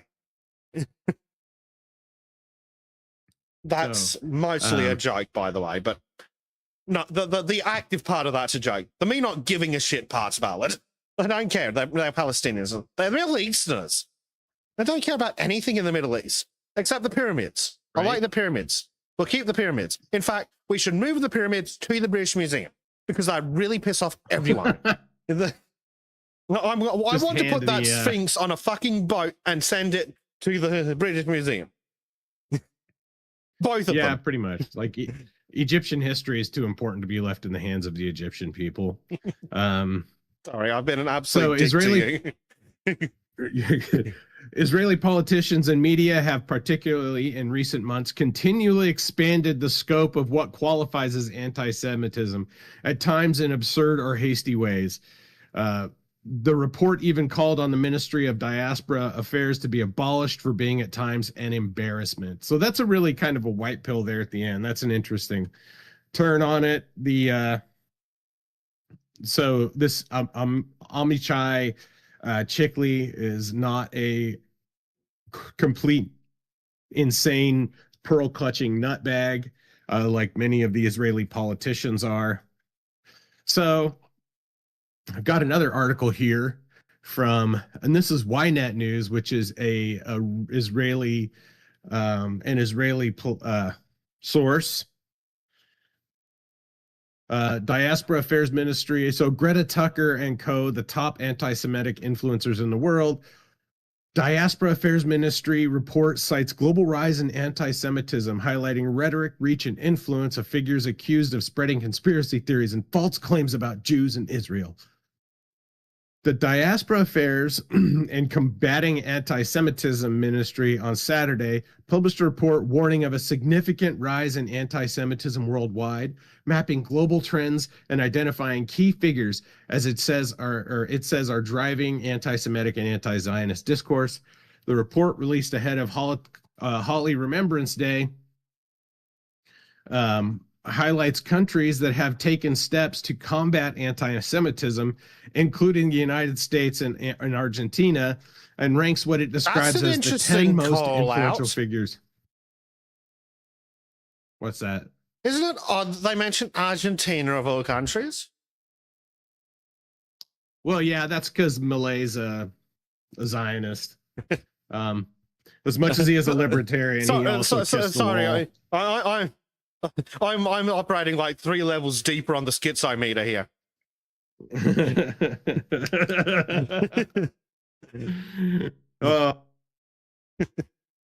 So the list was compiled both on the severity of statements and actions and the scope of their influence. Yeah, in a really stupid way. That means milk toast fucking Tucker Schmeckelson is up there with fucking Muslims that are actively calling for things the mustache man would approve of. Right. So according to the ministry, each of the individuals listed either made anti-Semitic statements or promoted false information related to Jews, Israel, or both. Lack of the Oxford comma there, the dumbasses. Among those named is climate activist Greta Thunberg. The report says she has become a prominent anti-Israel voice and did not condemn the October 7th Hamas attack. It says she has promoted pro-Palestinian messaging through social media posts, public speeches, and participation in protests related to the war, using such terms as genocide, siege, mass starvation, which is funny as a side note, because, you know, she showed up with aid boats that were totally empty. How can they be starving if they're dying because the food pallets keep landing on them? Let's see. Her content, the reporter says, reaches a broad global audience, as frequently amplified by activist networks. Also included in U.S. media personality Tucker Carlson, whose online activity has drawn criticism from promoting anti-Semitic conspiracy theories about Jewish influence. The report says Carlson frames his messaging as anti-establishment or anti-globalist, which is what they are, but repeatedly echoes themes about Jewish control of the media, finances, U.S. foreign policy, contributing to their spread in mainstream discourse. Oh, fuck off. So they literally are. Like, you wanted to do a racial demographics run down in fucking Hollywood? The entire fucking foreign press is Jewish. I know. It's so funny that they're like, oh, he's talking about globalism, arguing against globalism, Jewish people most affected. Like, that's kind of like when they say, we can't let women carry pepper spray because that would be a danger to the abos. Yeah. Why? It's like, I'm sorry. Please, Why exactly is that? Explain that to me like I'm as dumb as you are. Exactly why? Right? Like when they say, oh, executing pedophiles is transphobic. Like, huh, what an interesting thing to say. Bart Simpson. Yeah. Nick Fuentes, a far-right U.S. political activist and founder of the white nationalist America First movement, which is not a white nationalist movement, it's an America First movement, is also listed. The report says he has promoted explicit anti-Semitic conspiracy theories, denied or minimized the Holocaust, and described Jews as enemies of Western civilization while praising authoritarian ideologies. Another figure named is U.S. commentator Candace Owens. Oh no, you're calling her anti-Semitic? That's racist. I love that they call her Candace Ovens. That's one of my favorite. Candace Ovens is one of my favorite ones ever. It just kills me. Oh, that's good. The report says to spread anti-Semitic content. It cites statements in which she attributed decisions affecting to what she called a Zionist media empire and promoted conspiracy theories involving Jewish groups. But there literally is a Zionist media empire. Like, don't give us this book. Right.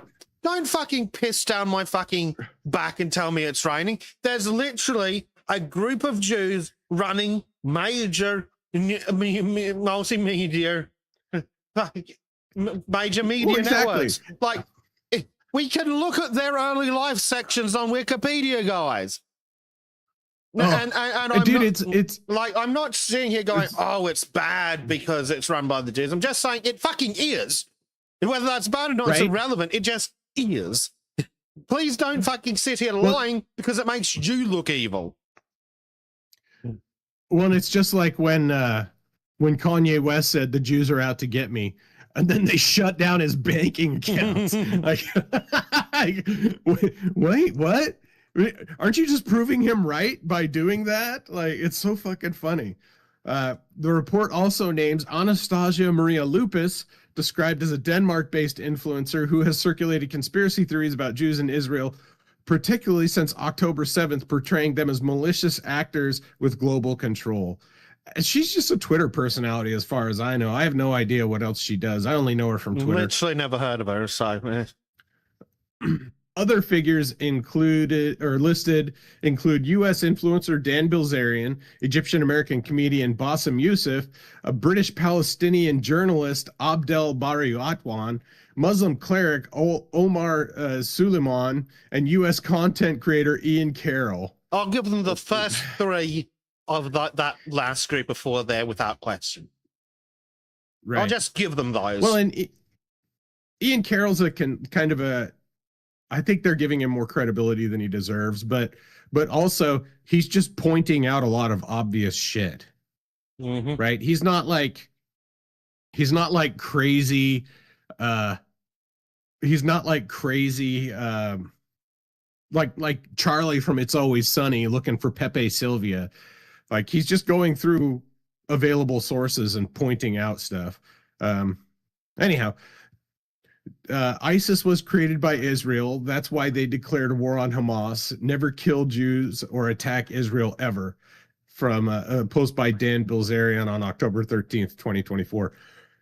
Diaspora Affairs Minister Amai Chikli said the report reflects deep trends, particularly in the United States, where he said sentiments of political right were advancing discourse that can shift from political criticism into conspiracy-driven rhetoric and anti-Semitic elements. Now that's interesting because this is meaningless statement.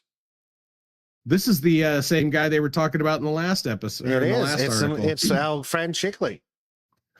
Yeah, everyone's friend. It is our role, right? It is our role to identify these trends in time, warn about them, and work with partners to understand and respond.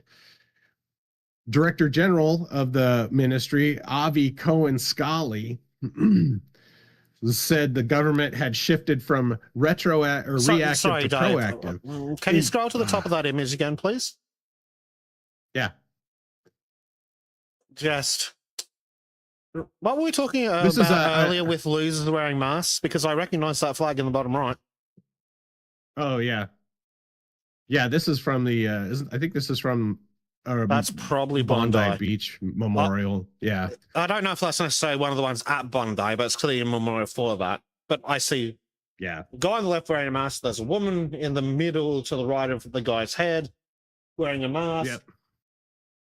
At least two dumbasses are embarrassing dumbasses are in this photo. Of course, this guy's probably wearing it to hide his identity, honestly. This woman's wearing it because she's a sped. This guy's just trying to hide his identity, likely. Yeah, he's probably like a bodyguard or something. Which, fair enough, Yeah. But just sorry for interrupting. No, you're good. Let's see. Oh yeah, they shifted from reactive to proactive, intelligence-based approach to combating anti-Semitism, combining monitoring, operational efforts, support for Jewish communities, and efforts to influence public awareness. Not Why like the fuck should we efforts support to their not communities? be assholes, right? Why should we give They're them not trying to special focus support? on. So they're not trying to focus on not being genocidal maniacs. They just want to influence public awareness. He called on governments worldwide to take stronger action, including enforcement measures, legislation, and education to address what he describes as a dangerous anti-Semitic phenomena. He called on Holy governments Remembrance worldwide, Day. but it's a conspiracy theory that the Jews are trying to execute global control. Right? It's fucking absurd, dude. Yeah, if he could Like, stop shooting his own arguments in the fort, that would be great. Right? Like, they're saying that we have influence across the world. So we're calling on our global influence networks. It's so fucking silly. The Holly Remembrance Day not only reminds us of the event that we've been crying about or milking for sympathy for the last 100 years, but what can happen when hatred is not stopped in time. He said, adding that Israel would act using all available tools to protect Jewish communities worldwide. But there isn't protect communities worldwide. There's no global influence network, but they're going to connect. They're going to protect the communities worldwide. Yeah, there's also not a Jewish media empire that's involved in that available tools either. Right. So, there's no major Jewish blah blah blah blah. It's like, I'm sorry, have you seen Little Hat Shapiro? Right. Is that not a media fucking empire? Oh, that's absolutely ridiculous, dude. So here's the report itself. And I'm not going to go through all of this because it is 27 pages of just crying and whining. But you can look right at the top here. And of course, this is anti-Semitic. Stop U.S. funding of Israel apartheid, free Palestine. Stop U.S. funding of Israel. AIPAC funds Israeli terror, which is objectively true. So, sorry. Basically, here's the thing about these lunatics. All of that stuff is all fine. But then they go and fly the Palestinian flag and expect me to think that they're not terrorist sympathizers. Yeah. I don't want the U.S. government to fund the Israeli, quote, genocide or whatever, because I don't want the U.S. to fund Israel at all. I don't want a penny of my money to go to that fucking shitty desert. I don't know about unless you, it's Dave. to buy oil, which we don't need to. I don't know about you, Dave, but I don't want a single penny of Australian money going anywhere except fucking Australia or our interests. Yeah. Go figure. So we'll read through the executive summary of this report and then zip to some interesting parts. So the annual report represents a global overview of anti-Semitism in 25, drawing exclusively on real-world incidents that were documented and confirmed in mainstream and Jewish media, like there's any difference between those two things, alongside analysis of anti-Semitic discourse trends online.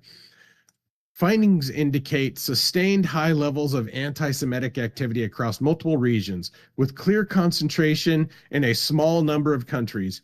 The USA, the UK, Australia, France, Canada, and several European states accounted for the highest volumes of reported incidents. Quick question. Would those also be the countries with the highest percentage of Jews? Yeah. And also the countries that have had the highest level of Muslim and African immigration is facilitated by Israeli charities and Israeli-funded NGOs. Matt just said that too. Yeah. Funny that, I imagine. So, let's go. Temporal and geographic analysis shows that anti-Semitic incidents increased sharply following major conflict-related events, with repeated spikes observed across the multiple countries. Incident data from 2025 confirms a wide range of anti-Semitic activity, including harassment, vandalism, and multiple lethal attacks targeting Jewish individuals and institutions. In 2025, ranging from harassment and vandalism to severe violence, including lethal attacks targeting Jewish individuals and institutions and individuals. Number 4, a dedicated case study on Australia's Bondi Beach attack illustrates that evolving threat landscape, including small cell terrorism, legal access to weapons, and rapid post-attack escalation in related anti-Semitic incidents and online amplifications. Now, I have good news for the Jews. The guys have, right? Those guns weren't legal. Well, actually, they were. Were they? Oh, I thought technically the guy was allowed, well, the father was allowed to have the guns, but it was illegal for him to take them to the beach and shoot people with them. In fact, it would have been illegal for him to do anything but hunt or target shoot with them, which means that even taking them to the beach was actually illegal. Funny how it didn't show. Belt-fed shotgun, right? Yeah, but don't worry, the Jews are safe because the terrorists used 3 guns. Don't worry, New South Wales is going to make things safer by restricting gun owners to 4 guns.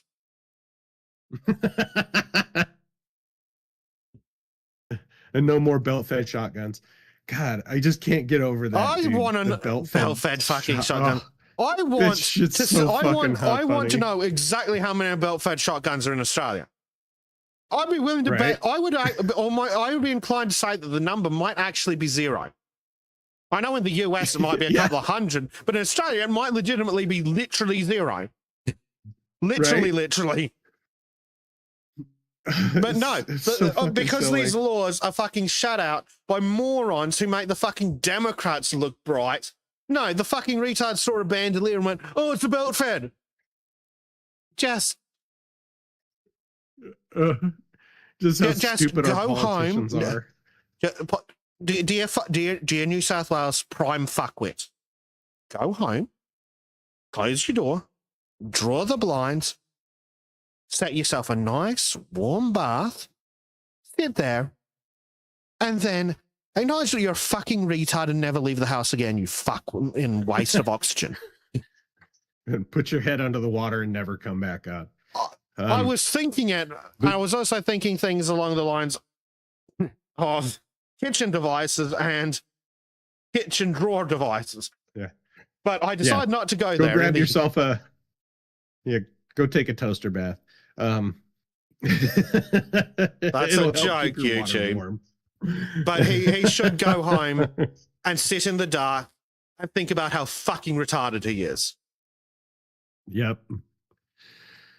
So number 5, the report also documents the parallel intensification of anti-Semitism in the information environment. Initial findings on the scale and sentiment of anti-Semitism across social media are included in this report, with more comprehensive platform-level analysis and network mapping to follow in the final report. An analysis of 10 prominent fake news cases demonstrated how misinformation, misinformation, miscaptioned imagery, and distorted claims, particularly around Gaza, shaped international narratives and fueled hostility towards Jews in Israel. In parallel, the report tracks the institutionalization of anti-Israel pressure through major policy decisions and high volume of UN resolutions, as well as the role of prominent influencers and networks in driving anti-Zionist and anti-Semitic narratives. You know what? I agree with the Jews on that one. The UN is a waste of time and we should get rid of it. So,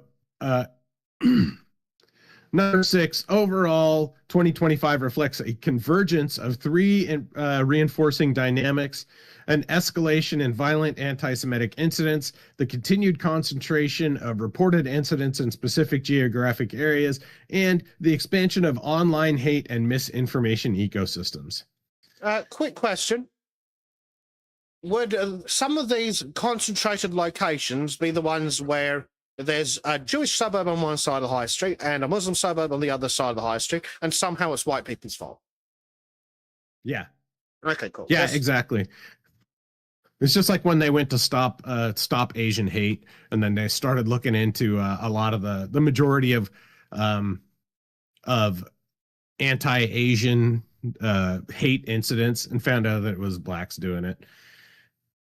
So here we go. This is the overview. 815 anti-Semitic incidents. 20 Jews killed in violent incidents, which is not okay. You know, it's not okay to kill people like that. 124 million number of anti-Semitic posts on X. We need to bump that number up. And 4,073 anti-Israel global protests, which I would bet that quite a few of those were just pro-Palestine. They weren't necessarily anti-Israel, although... Frankly, I would be willing to bet that like 365 of those were from Sydney. Right. God, that. So, can we go back to those numbers, please, Dave? Yeah.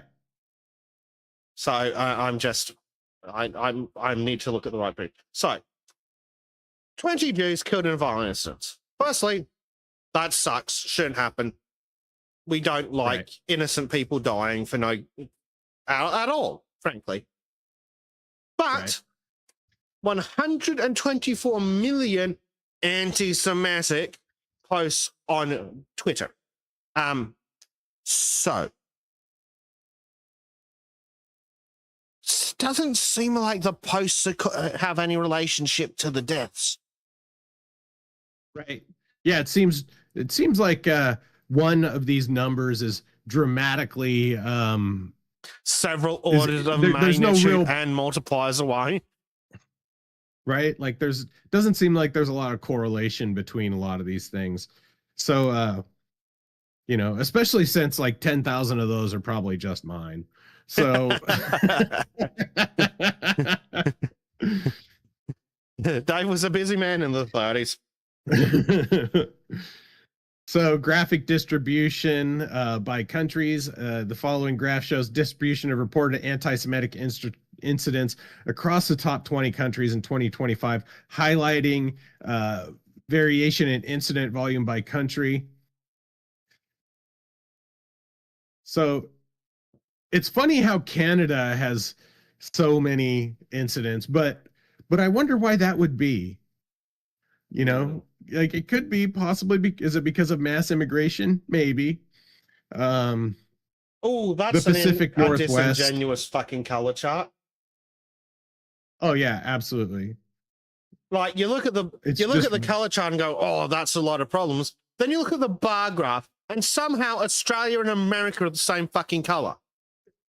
Right. Right. Well, I mean, Australia is the place where most of them were actually killed. So this is true. But No, well, if we're looking at just incidents, or am I missing something in the tiny preview? Intensity of Heat map anti-Semitism by illustrates. country.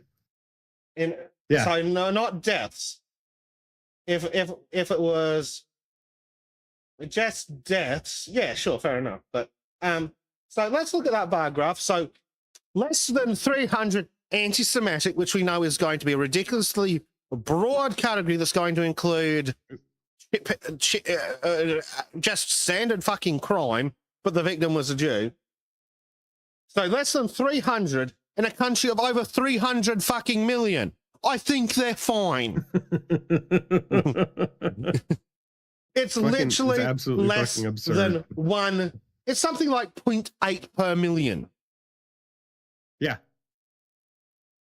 You know, frankly, that's an acceptable fucking rate. And the same as France and Italy and Germany, like Canada, Italy, Germany, like they're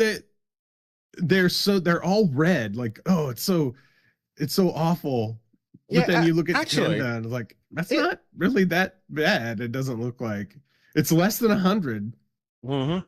You know, it's probably less than 20, and they have them as like this dark crimson red. Yep. And that heat map's disingenuous. Like, it's only got red on it. It's only got shades of red. It's like these fucking modern weather maps that start at red. It's like, oh, right. It's 29 degrees in the UK. Everything's red. Everyone's going to die. Your grandmother's going to melt. Right. Not like Australia, where we had to add 2 colors to the color chart because the temperature got over 50 fucking degrees. Yeah. That 85 Fahrenheit fucking heat wave they had in the UK. It was so fucking funny. They're sitting there going 26-degree heat wave, and I'm sitting here going, it's hotter than that now. Like at the same time they were having their 26-degree heat wave, I was sitting here in Australia going, it's hotter than that here. So this is the European distribution, which of course shows the UK as the highest. So the caliphate of the UK needs to calm down, I guess. Distribution across the USA, can we see geographic distribution of Muslims? Right. But this, I flatly reject this because I know for a fact that Washington had a shit ton of pro-Palestinian protests. And so for them to not include them at all is really damaging to their it's really damaging to their credibility. I think it just shows they're being really selective about their shit. Idaho, we did have some actual pro-Palestinian protest, where like 30 people showed up, kind of just the typical embarrassing Boise shit. Here's your Australian one, which nothing in the middle, of course, because nobody fucking lives here. Then it's all down south. Congratulations, Israel. You've discovered the populations of the fucking states. That's literally a population density map. Right. So the volume presents the also the darkest red one on the the darkest red one on the Australia map is where Bondi is. Like, yeah, just for reference. Yeah. But also, that's where the people live. It makes sense that would be the highest one, but since that's where the actual, most people were killed, by Islamic terrorists. The analysis presents the volume of sentiment distribution of anti-Semitic content on X throughout 2025. It qualifies the total number of identified anti-Semitic posts and classifies them by sentiment, negative, neutral, and positive, revealing that negative sentiment dominates the discourse. But negative sentiment dominates every fucking discourse. The distribution, because people who bitch are always the loudest ones. How exactly can you Please explain how a positive sentiment anti-Semitic post works. Yeah, that's a good question. Is the majority of anti-Semitic posts negative sentiment definitionally? It's literally got anti in the fucking name, you stupid motherfuckers. Right. Okay. Let's scroll down a little bit. Chart represents a comparison between anti-Semitic incidents and anti-Semitic posts over the course of 2025. So here's an incident and then the number of posts. They don't always track together. So let's go down. It seems that they don't track more often than they do. Yeah, there's not a lot of correlation between the two. But also, it's like 0.8 per fucking million. Pardon the fuck up. Right. Top 10 countries with the highest anti-Semitic incidents. The U.S. with 7.6 million, followed wait a minute. That's got to be Jewish population, not actual national population. Yeah, it must be. Oh, alongside the respective population sizes. Yeah, that makes sense. So there's that. Keeps going down. Is Australia scoring above its weight? Yes. Yeah. You guys are batting above your weight. Yeah, good job. We're beating France.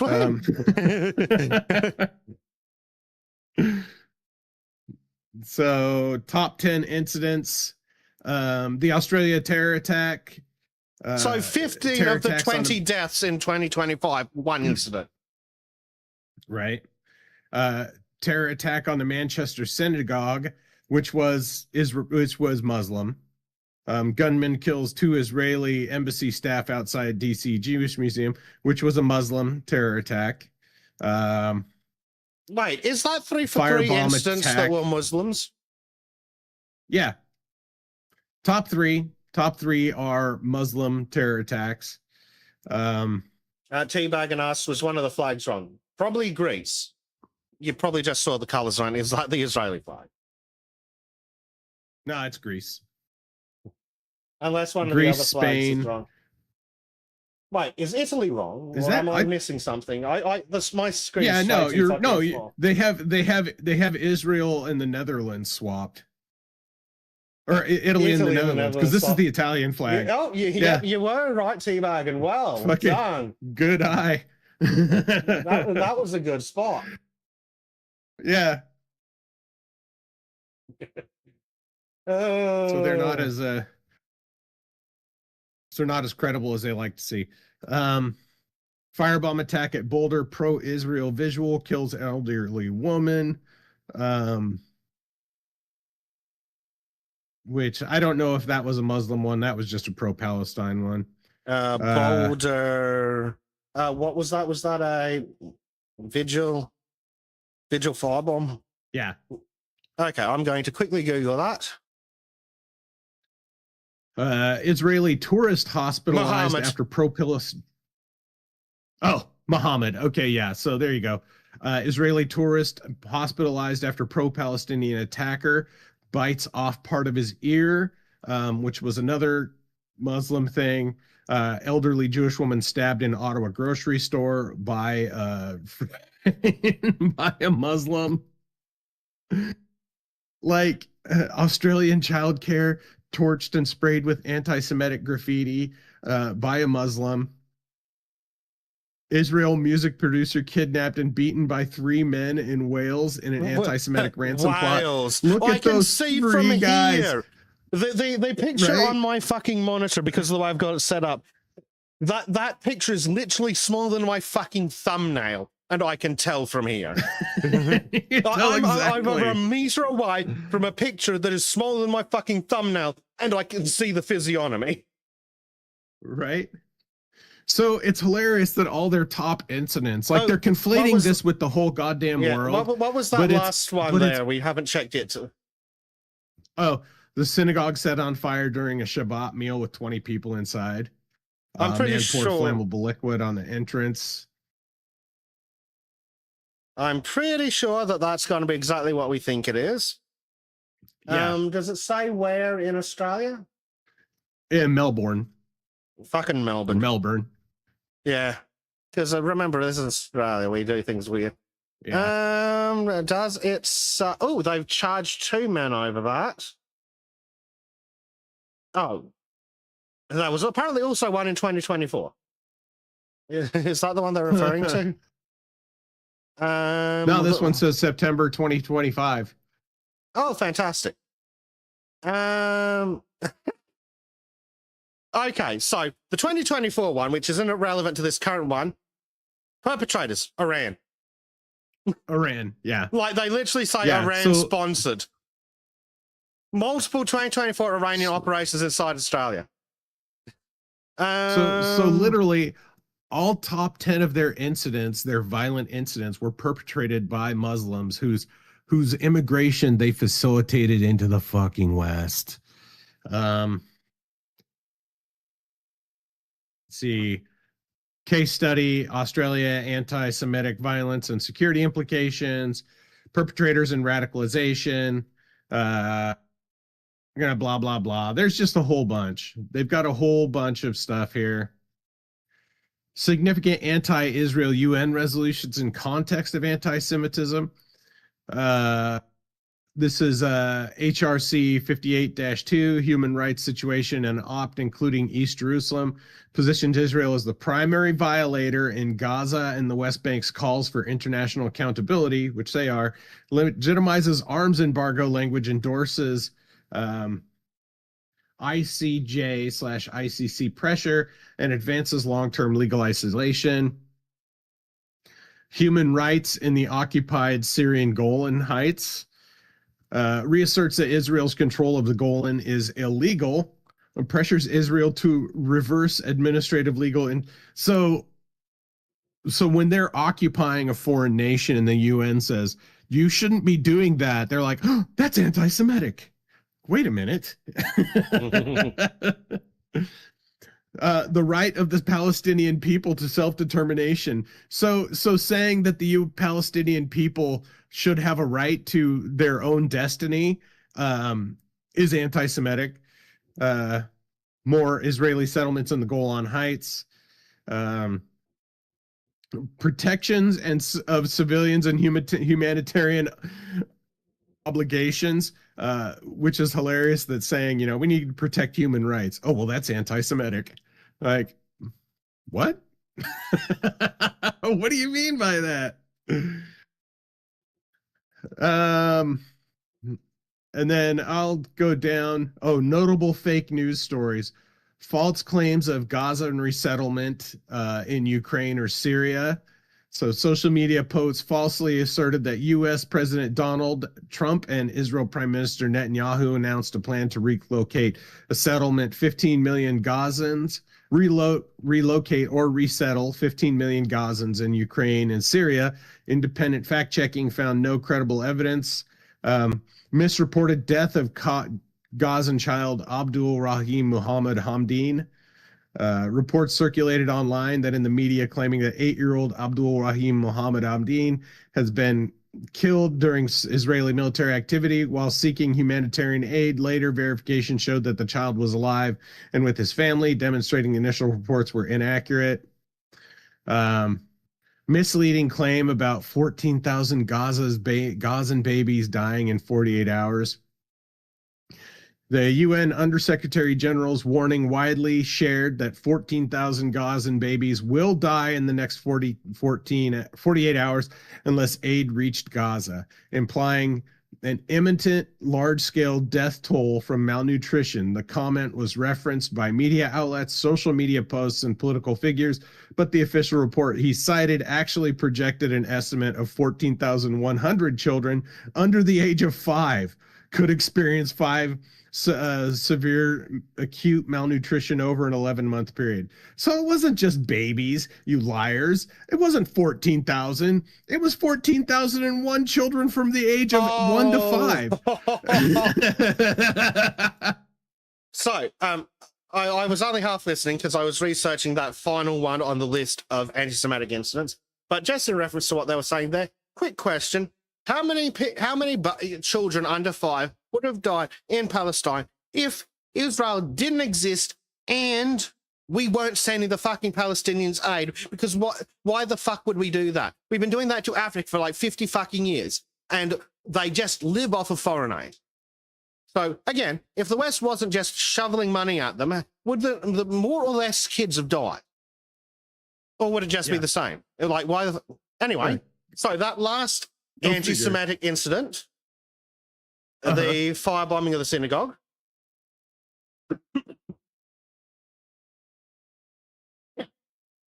Sorry. It started dying. Uh-oh. It's the fucking space dudes. they poisoned the air. So. Oh, wow. The man, I might as well just flick the screen over because I assume that's what you're looking at. Yeah, go for it. So meet Angelo Loris, 34, homeless, mentally ill, and from Iran. So that's what, 10 for 10? Yeah, 10 for 10. The West has a giant anti-Semitism problem that's largely being led by non-Westerners. Oh, you know the meme with the mask and you're lifting it. We need to do a version of that meme where the guy lifting the mask is wearing one of the little hats, and then the mask says the West has an anti-Semitism problem, and then under the mask it's all Muslims. It's Muslims, yeah. It's Muslims in the West. So 10 for 10 on fucking Muslims, or at least Iranians. Yeah. The top 10 stories are all about Muslims attacking Jews. So if we discount the Muslim related anti-Semitic incidents, what are we left with? Well, from their top 10, nothing. Nothing. But then when you get to the top 10 people, so there's more incidents talking about misrepresentation, misleading, miscaption, blah, blah, blah, which, some of the fake news, it's kind of true. AI generated Gaza flooding video misrepresented as real, blah, blah, blah. Influence overview. Here's what we were here for. Hey. So Dan Bilzerian, there's our people. Greta Thunberg. Bassem Youssef, Clandis Ovens. I just love saying that. It's so funny. Abdi Al-Hari Atwan, Omar Suleiman, Anastasia Maria Lupus, Nick Fuentes, Ian Carroll, who they have listed as English. I don't know if he's in England or not. I somehow doubt it. And then Tucker Carlson. Those are our top 10 people here. And here's some examples of their... Before you do go to the examples, let's quickly talk about the flags under those faces. So, what is it? God, it's so hard to see on these tiny fucking screens. Yeah. So we've got, what? Sure. Bassem Youssef. American flag. Oh, that's odd. That doesn't sound like a Dutch, German, or English name. Yeah. Abd el-Bari Especially Atwan. when they called him Egyptian. Yeah. They called him Egyptian. Yeah. Abd el-Bari Atwan. English flag. Well, British flag. Not an English flag. Yeah. We know what that looks like. But British, that's not a British name. That's not even a Welsh name. Yeah, go figure. Omar Suleiman. American flag. Again, that's very odd because that's not a Dutch, German, Italian, or English name. Right. That's odd. Also, why doesn't Candace Owens and Tucker Carlson have an Israeli flag under them? Anyway, sorry, carry on. We're going to look at the incidents here. Dan Bilzerian, if you don't believe in a two-state solution, Israel is entirely should be given back to its rightful Palestinian owners. Jews are the most racist. Right? It's like Jews are the most racist and ethnocentric group of people on the planet. Stop letting them gaslight you into thinking otherwise. 100% correct. Nothing, no lies detected. Thunberg, I'm not going to bother looking at her stupid bullshit. This guy, I'd never seen a child's body ripped in half before. I'd never seen a baby without a head. I've never seen people being burned alive or children's eyes burst from their skulls. Well, or somebody remains of wasn't the on dead Live packed Leak in into plastic bags. 2009. Yeah, Jesus. This guy's a pussy. He should have went back to rotten.com. I'm pretty sure I back saw in the all of early those 2000s. things. I'm pretty sure I saw all of those things on Live Leak, courtesy of the fucking Mexican cartels. No shit. So for Clandis, it's also important to note that Sigmund Freud wrote explicitly that the psychoanalytic movement was created as a tool against the Catholic Church. He was a member of the B'nai B'rith and viewed Christians as his enemy. At least he was honest about it.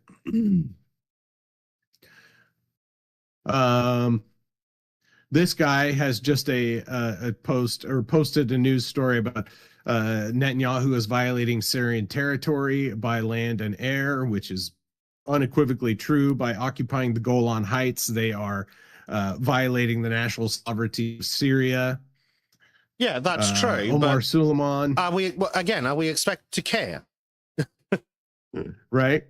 It's like, for every single voice that you seek to silence, a million will speak in their place. Nah, not that many people care, mate.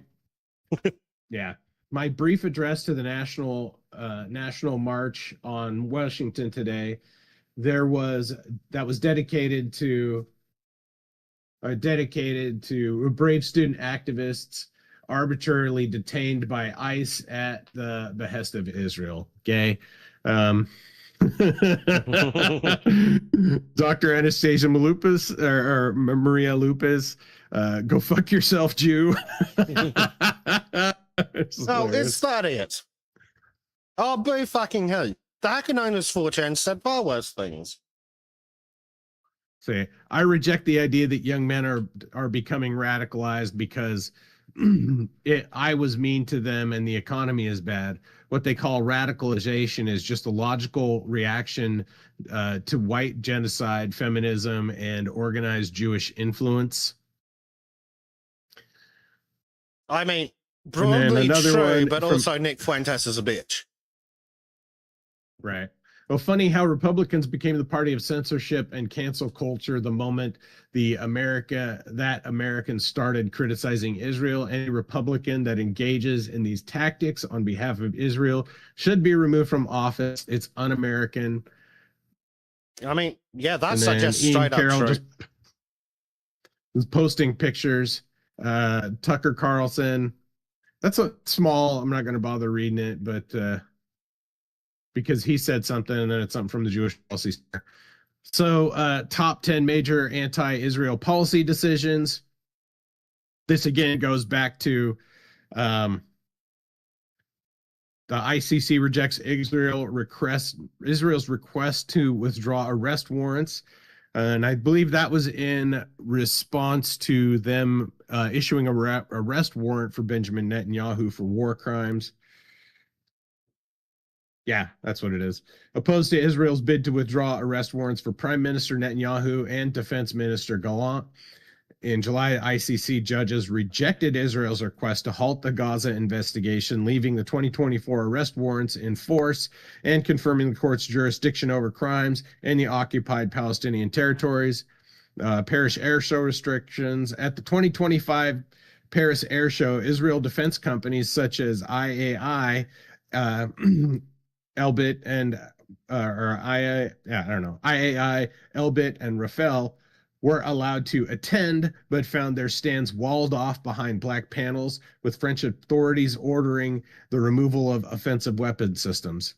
Oh, boo-hoo. Yeah. Disarm them. That's really... in Bogota, Colombia, an emergency conference of the Hague Group, co-chaired by Colombia and South Africa, 30 states met and 12 of them jointly adopted right, 6 coordinated legal, economic, and diplomatic measures to halt the Gaza genocide. Spain canceled 3 major arm contracts with Israeli companies. Norway's government pension fund, Global, announced it would sell its holdings in IN11 Israeli companies, or holdings in 11 Israeli companies. Man, these guys need some fucking proofreaders. You'd think There's all that if sorts they of were going to missing make commas and shit propaganda, here. they'd write it better. Right? Here's a big one. The UN recognizing Palestine as a state has made him freak out. To be Prosecutorial fair, I'm task pissed force on about Gaza that. war crimes. Not because Yeah, I I'm give a not shit. super thrilled Not about it because I either. give 2 shits about Israel, but because why the fuck are we like? What next? Are we going to fucking recognize the Taliban as the government of? Oh shit, crap. Never Right. mind. TBT's got a great. You don't want our weapons? That's anti-Semitic. Yeah. So fucking funny. Spain authorized a special prosecutorial task force to investigate alleged war crimes in Gaza. Wait. Colombia ends free Just trade to agreement and investigate. expels his. Just investigating it. That's anti-Semitic. you'd think investigating would be fine. Like, come on, can we not just check? No, you can't even look at it. You can't even look into it. Just looking at it's anti-Semitic. Colombia ends free trade agreement and expels Israeli diplomatic mission. UNGA and UNSC resolutions. Eurovision boycotts, which is hilarious. 5 European broadcasters, Spain, Slovenia, Netherlands, Iceland, Ireland, boycotted Eurovision in 2026 in protest of Israel's population or participation, citing mass civilian deaths in Gaza. So that's the end of it. Frankly, hilarious. I think they should have boycotted Israel Eurovision because Israel isn't in fucking Europe.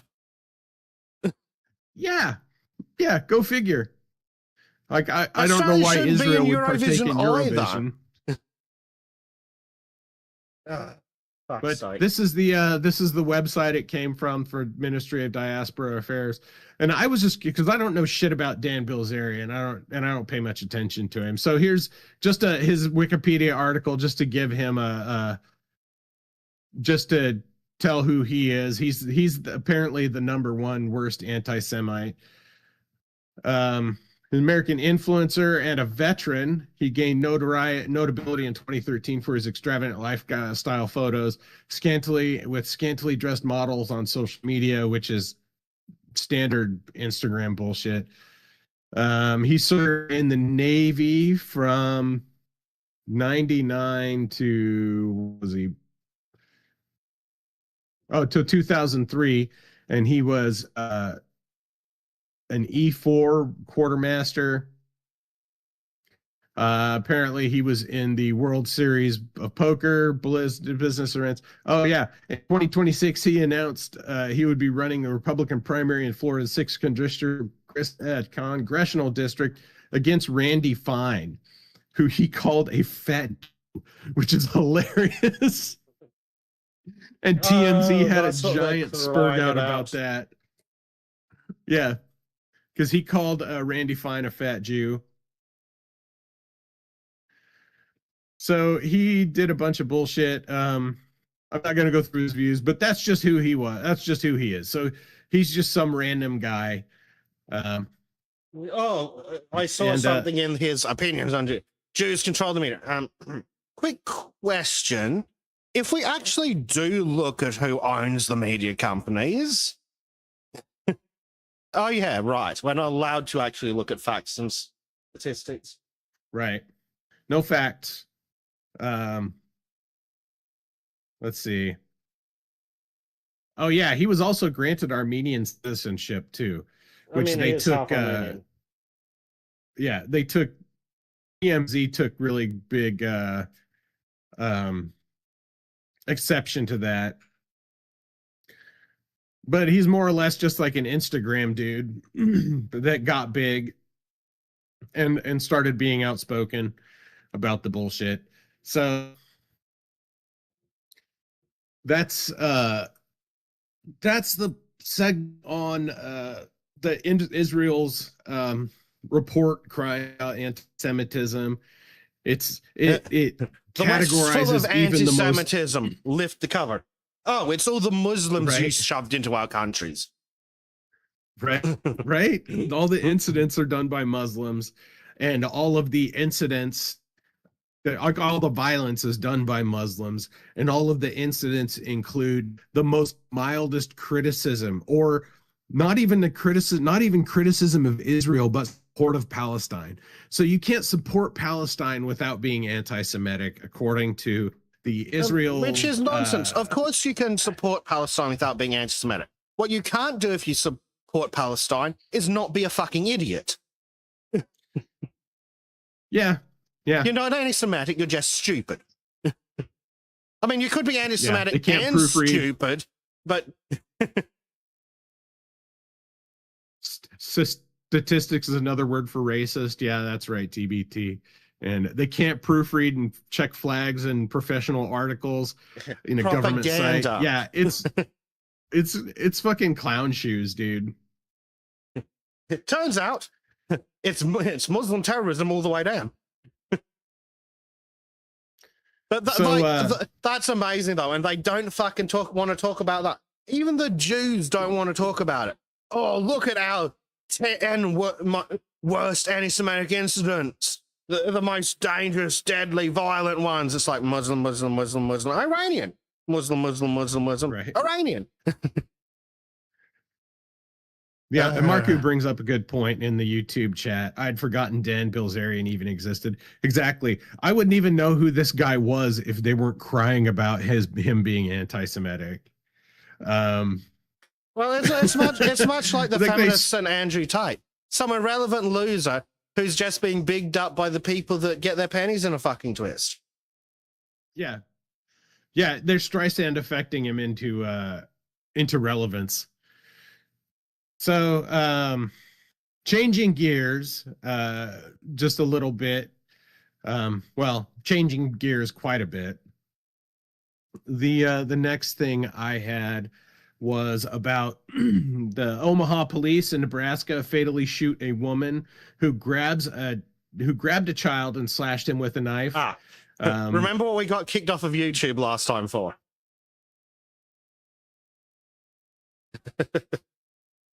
Okay. So no videos. Yeah, definitely no videos. Police on Tuesday shot and killed a woman, they say, slashed a young boy with a knife outside of Walmart after taking him from another woman inside the store. Taking him from his mother, they should say.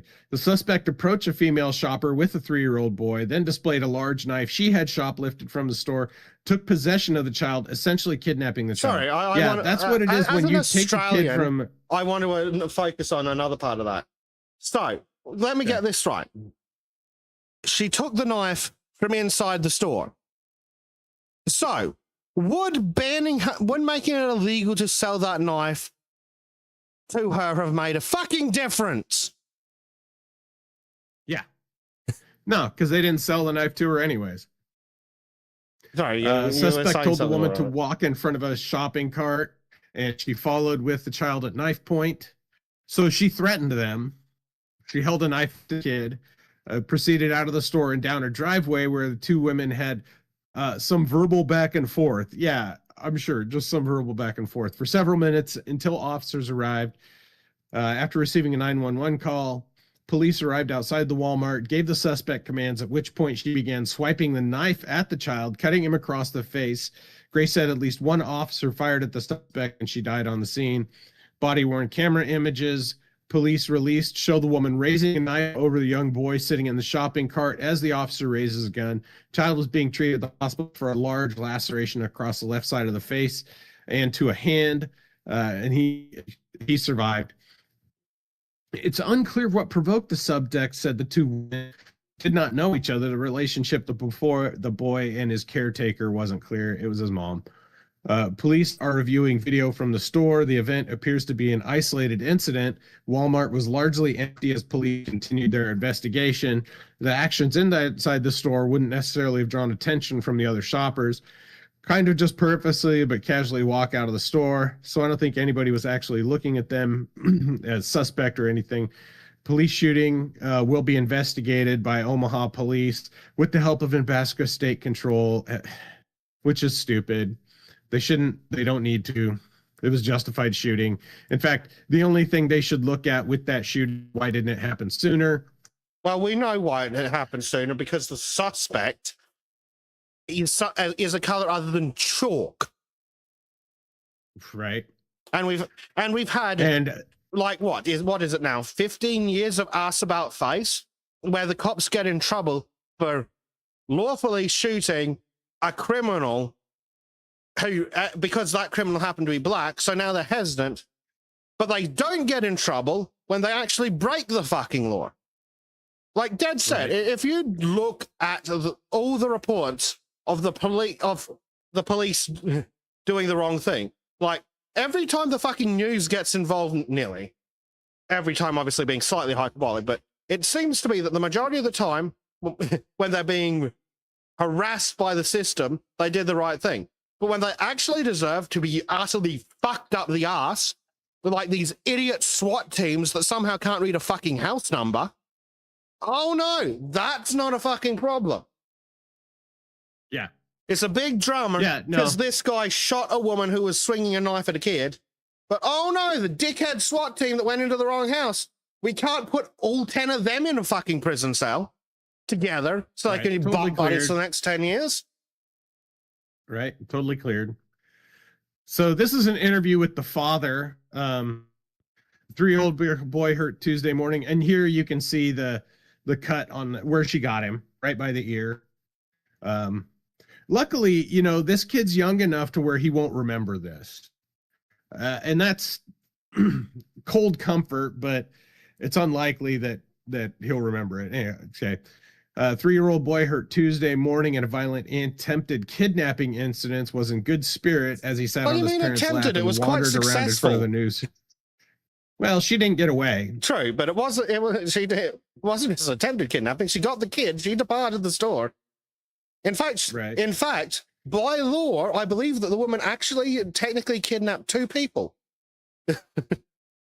That's just a random weird law fact, because you can thank Steve Lado for this, but apparently in some places, just any form of either making someone remain somewhere or go somewhere with the threat of force is kidnapping. So technically, she kidnapped both people. Anyway, autism aside, Dave was saying something more important. So Seiler did the things little boys do, climbing up on his mom's lap, climbing down, asking for his cup, walking around, chattering about very important things. Newly stitched scar along the side of his face, stretching from under his oversized trucker-style cap with wraparound sunglasses on it, is the only clue that something happened to the kid. His dad proudly calls his little cowboy. And then on Wednesday afternoon, from the safety of their church, his parents, Sarah and Casey Hillman, talked about the reporters about the scary situation that left their son scarred by a woman shot to death in front of him just a day earlier. Experience has been hectic, to say the least, stressful, very stressful, emotional, Casey said.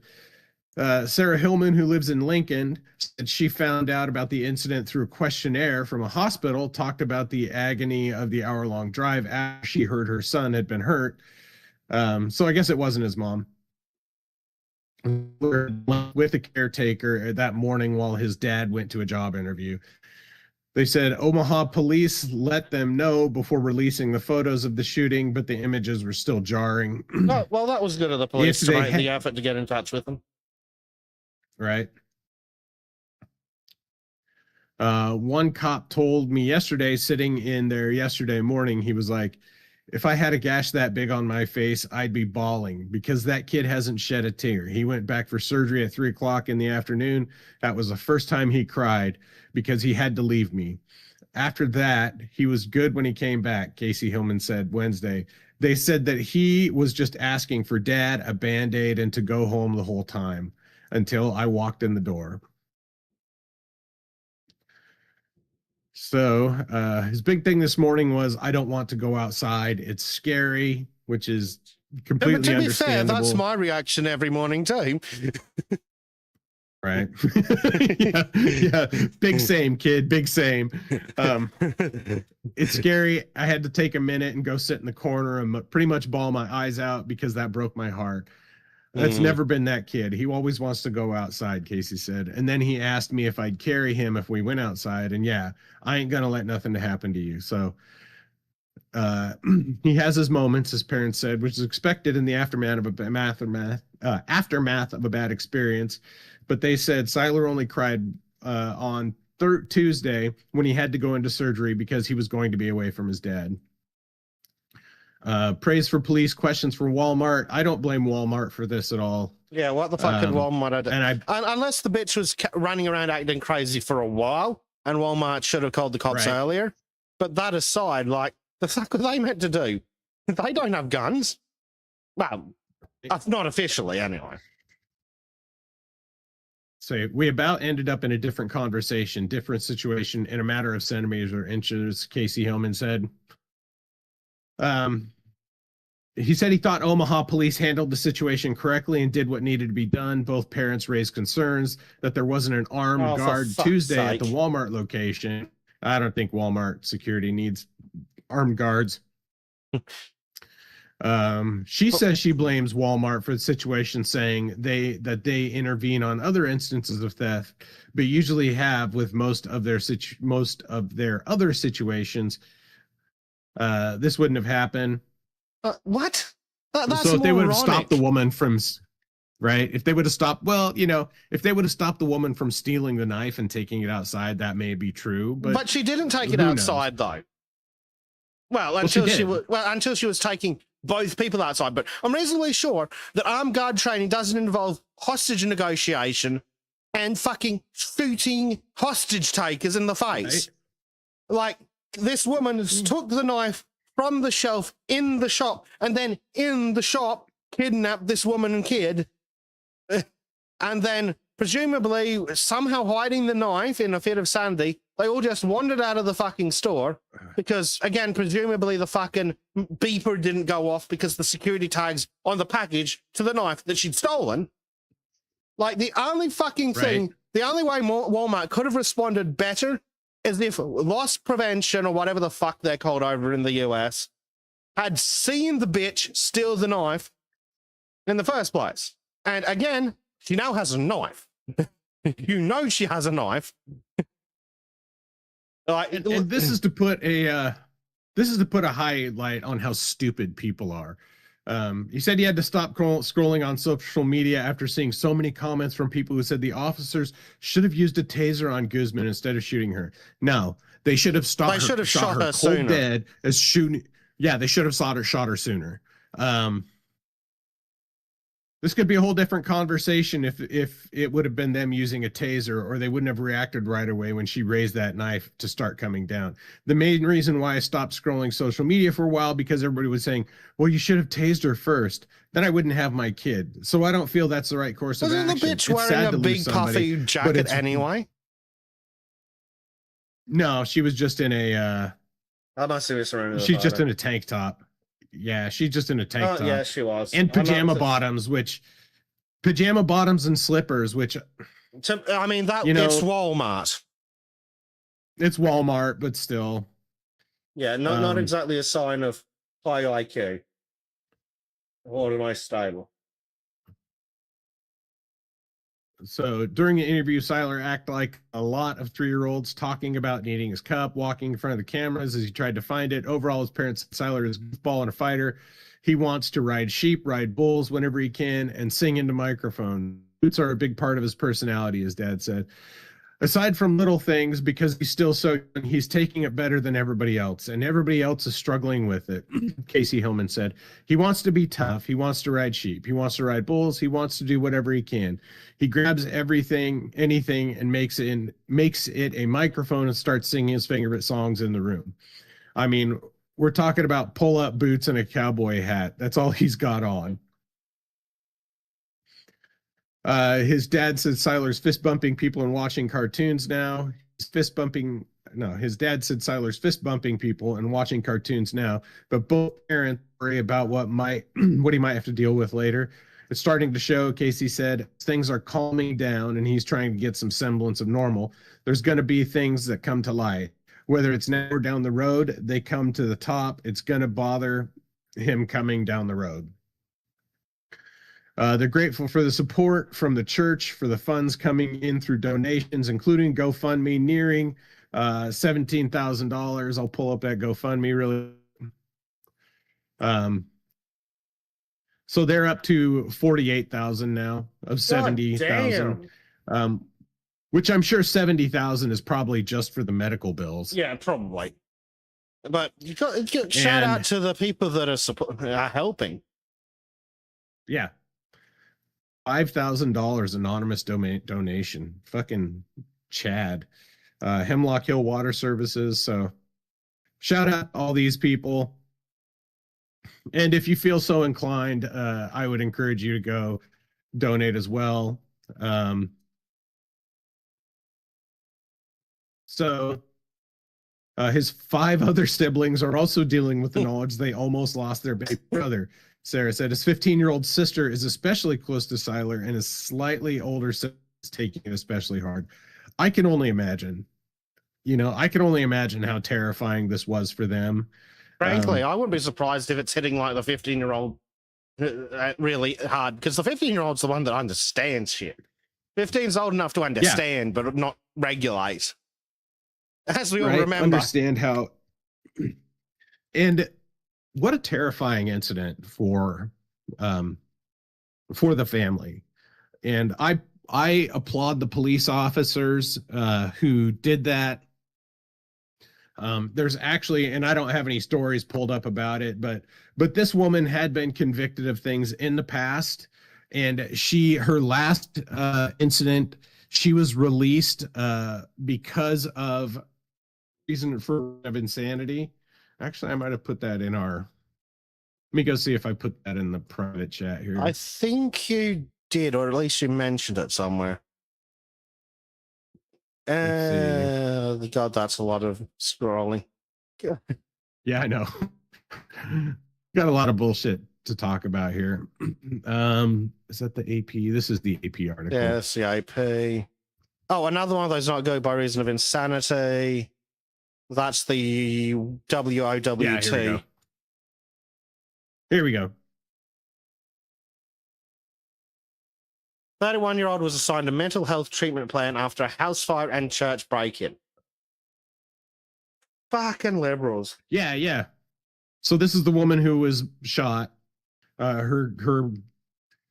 She was arrested at her father's home after her father's home was set on fire, and also accused of breaking into a church rectory in South Omaha.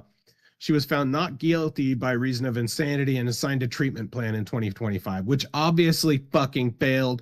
And the judge who did that needs to be sued for malpractice and suffer consequences. Like, I'm fine with the concept of going, oh, they're crazy, but they shouldn't be fucking released on a fucking treatment plan. Like, no. Right? They should be locked up until we can be certain that they are no longer a threat to the public. And they've been right. And if that is never, well, make asylums great again, motherfuckers. So that's the background on her. She was a violent repeat offender who had been released by the weak judge because she was crazy. It's like, well, no shit, she's crazy. Anybody who's going to set fire to their fucking house and break into a church is definitionally insane. Because sane people don't do crazy shit like that. And I'm absolutely fucking tired of all these people being allowed to roam free without any consequence of what they did. It's disgusting, and it's an affront to the rest of society. So, but she ended up getting she ended up getting the lead pills that she deserved to solve her problem with society and society's problem with her. Unfortunately, she attacked the child, but fortunately, the child is young enough to where he won't remember this. You know exactly what I saw. He won't remember this incident when he gets older. So he won't have any memories of it except for vague flashes because nobody really remembers anything. You know, that's that childhood amnesia, which might be interesting to look into. I haven't done it yet. You know, good on this cop for shooting that woman. I wish he would have done it sooner before she was able to hurt him. Yeah, but I don't blame the cop for that. I blame the you shot a black person crowd. Yeah, especially since they already freaked out. People are already like, well, they should have used a taser on her. Like, no, he should have shot her. You know, if we want to get real, he should have shot her in the knee, and then he should have two in her head while she was on the fucking ground after that. Like, she deserved exactly what she got, and probably a lot worse. Probably drilled two to the chest, one to the head. Yeah. And hurting a child is one of the most horrifying and offensive things you can do in our society. Damaging the innocence of youth. Society. Right. I'm only going to judge her by the standards of our society. Yep. And yes, thank you for your service, officer, for taking this person out. And because she likely would have been released again. If she got sent to the fucking court, the judge would have been like, oh, well, you know, she's struggling with mental problems. Right. That's why she should not be free. Yeah, but we shouldn't be suffering from her. And by we, I mean the general public, not obviously me, because geography. But the public should not have to suffer a person like this to be inflicted upon them. That's the whole foundation of the courts, of the justice system, not the courts.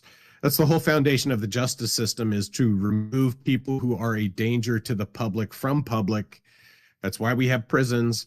She should have been in prison for what she did previously, and probably not let out. If she was too crazy to stand trial, she should never have been freed. This is a failure from the judge and the justice system, and it got a child attacked and hurt. There's an update, Dave. And I'm just going to flick over to my screen, I think.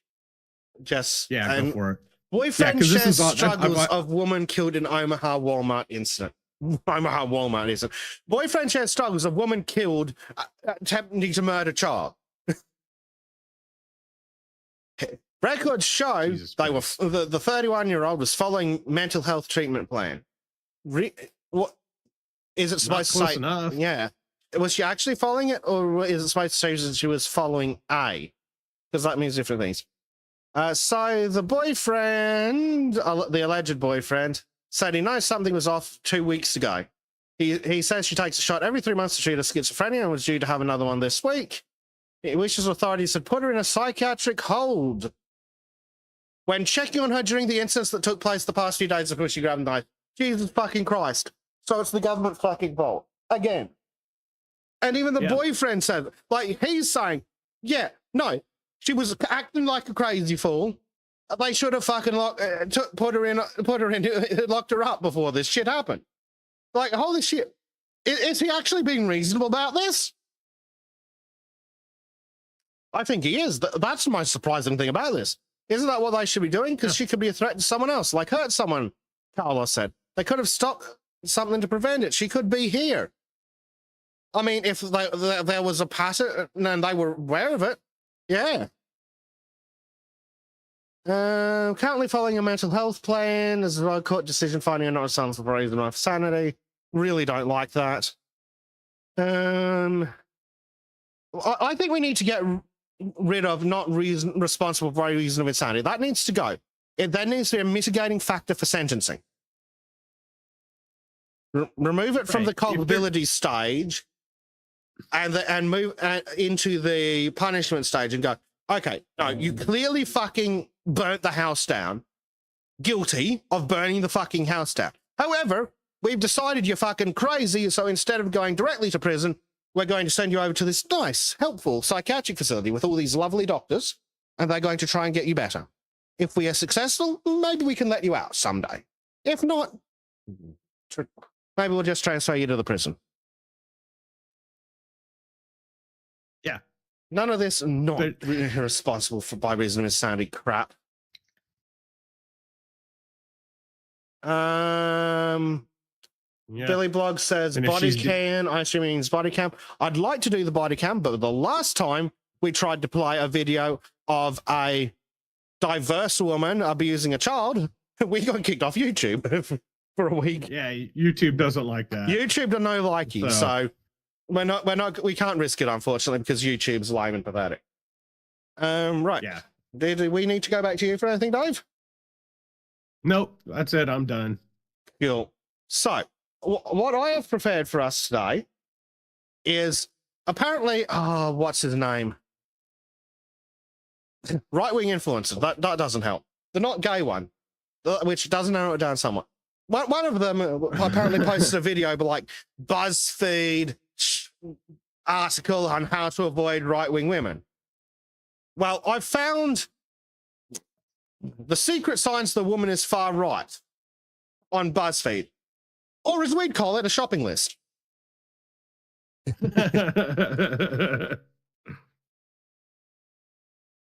So, firstly, I need to show you the profile picture of the author. Very. Oh, wow. Yep. That guy needs to worry about. That guy, don't worry, when BuzzFeed goes belly up, I think he'll have a great career in childcare at the Luring Center. The Luring Center. So, oh God, Anonymous 40, non-binary, Texas. Anonymous. Post-wall, psychopath. Teabagging says credibility was just destroyed. No, Teabagging. Credibility was destroyed when I said BuzzFeed. So, women who are conservative tend to be cagey about answering how they voted or say they're not very political and feign being moderate. Honestly, all conservative folks can have a tendency to do this if they think their own stance won't be well received. Yes, that's true. Much like the non-Nazis in 1938.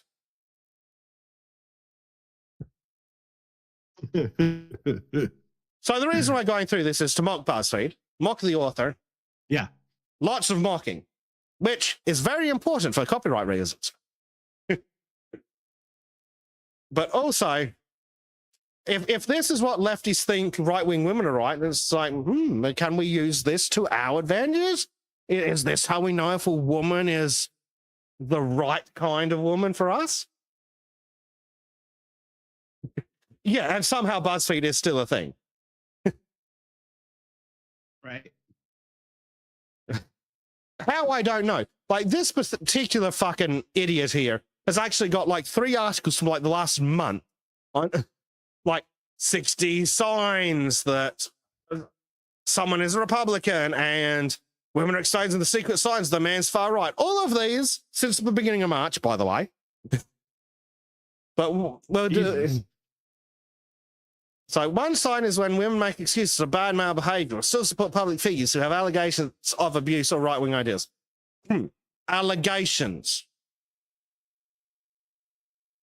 I think right-wing women are really just pygmies so that grew up in and still live around a predominantly right-wing community. I think of it more like Stockholm Syndrome when a woman is really hardcore Maya. They're more likely to choose to not see or acknowledge negative traits in the men in their lives because narratives of women are crazy or make things up are just the norm. Sorry, Stockholm Syndrome. Monkey has a best comment there. Natural hair color, pretty, no cock.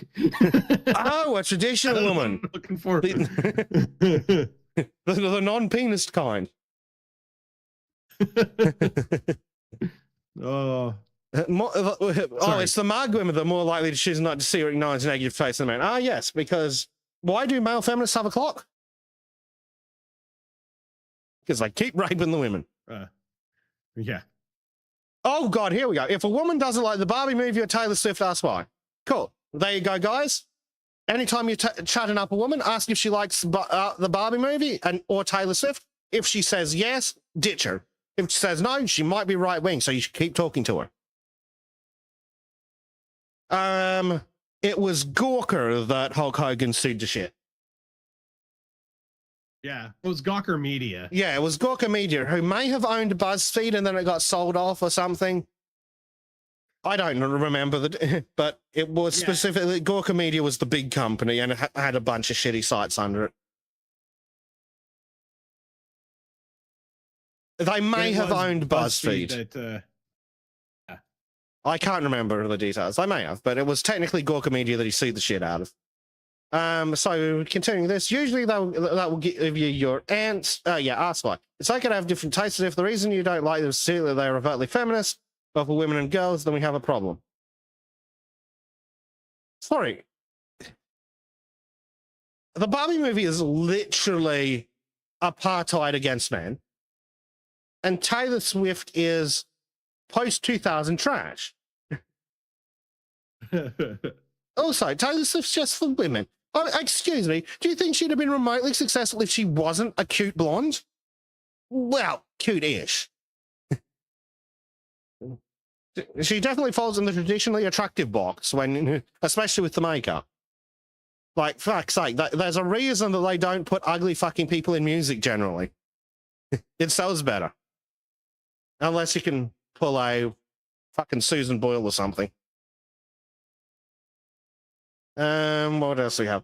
A side woman is right-wing is when you joke about or even just mention some current internet claim about a falsely propounded by hardline far-righters, and she goes quiet or says, I don't want to talk about that now. Providing potentially unpleasant conversation to keep fake social propriety and society-supported female role, and she might not want to shift the current balance to defend far-right opinions and escape. Anonymous 70s female Midwest. Firstly, what the fuck is any of those words?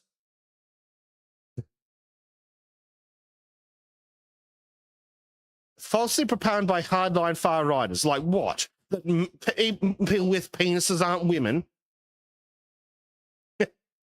Al Jim says a girl who likes Taylor Swift. Like Connor. That's unfair to girls.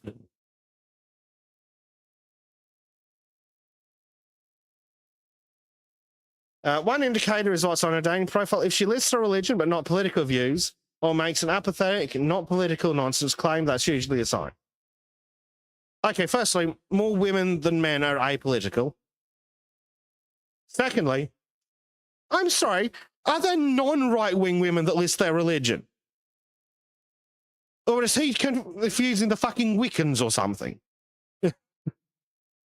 Wiccan, not political. Oh, must be a right-winger. Fucking idiot.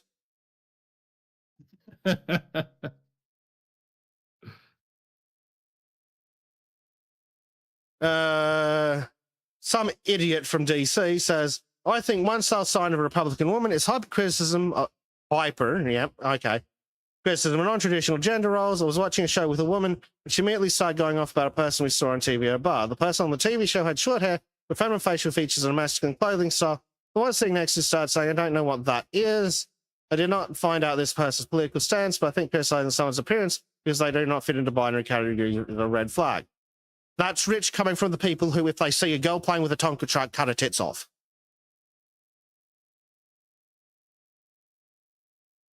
Sometimes a sign is if she says she loves masculine men. Being straight is a sign you're far right.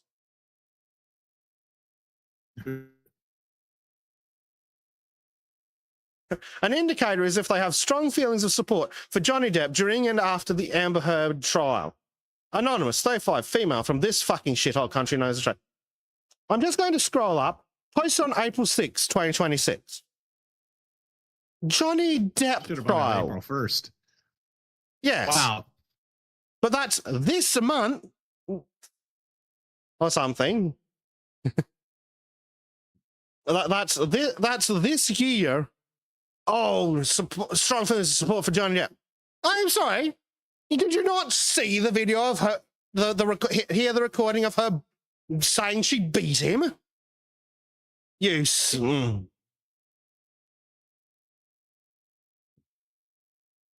What?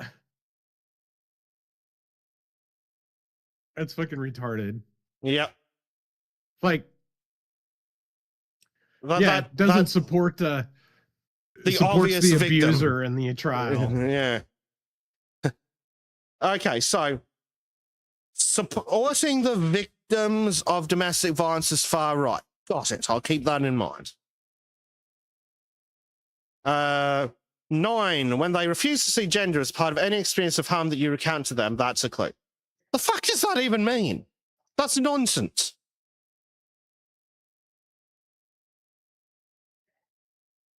Women who say, I don't follow politics, I just vote for whoever my husband or father tells me to vote for, are probably voting Republican. No one has said this since like the 1957. Also, dear anonymous, oh, well, she's 67, so please pull your head out of your ass. You're not 18 anymore. Yeah. But also, you're American.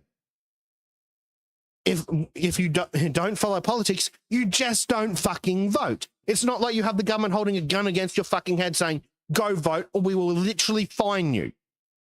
So shut the fuck up.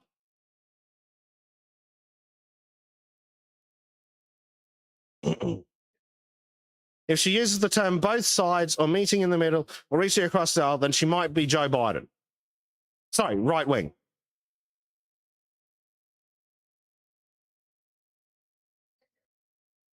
A sign a woman is right wing is if she's very into tradwife or cottagecore aesthetics. Not necessarily if she posts that on Instagram with an extremely low cut top, she's just a flop. Or puts down things that aren't chic. What does that even mean? It just seems like a red flag for someone who looks down on women who aren't traditionally feminine, women who are lower class or not white. Anonymous, 18, male, Texas. If he's not from Austin, I'll eat my fucking desk. It's chipboard. It's entirely possible. Also, you're 18. Sit down and shut up. Oh, Jesus Christ. God, that makes me in the dick. Cottage core. Oh, go kill yourself. In Minecraft. But seriously, just like people who say ick, who use the word ick. Oh, he gives me the ick. No, if you say ick like that, then you're a fucking idiot and you need to get together with the people who think that cottagecore is a word that needs to exist, and you should all go fucking visit the Titanic in a submersible designed by women.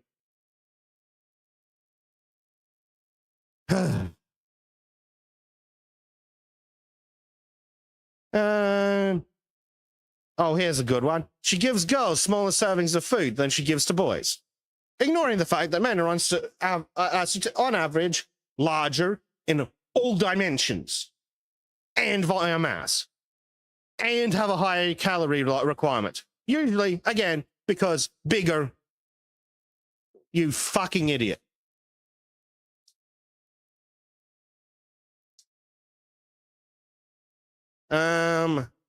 One sign is if she judges another woman for how many relationships she's been in, or if she has casual sex. Just mind your own business. Right. Slut shaming means good. Yes, that seems to be it. For thought patrolling. Yeah. do we need to get a bunch of fucking right-wing women together, give them sticks, and let's send them out on a literal fucking thought patrol?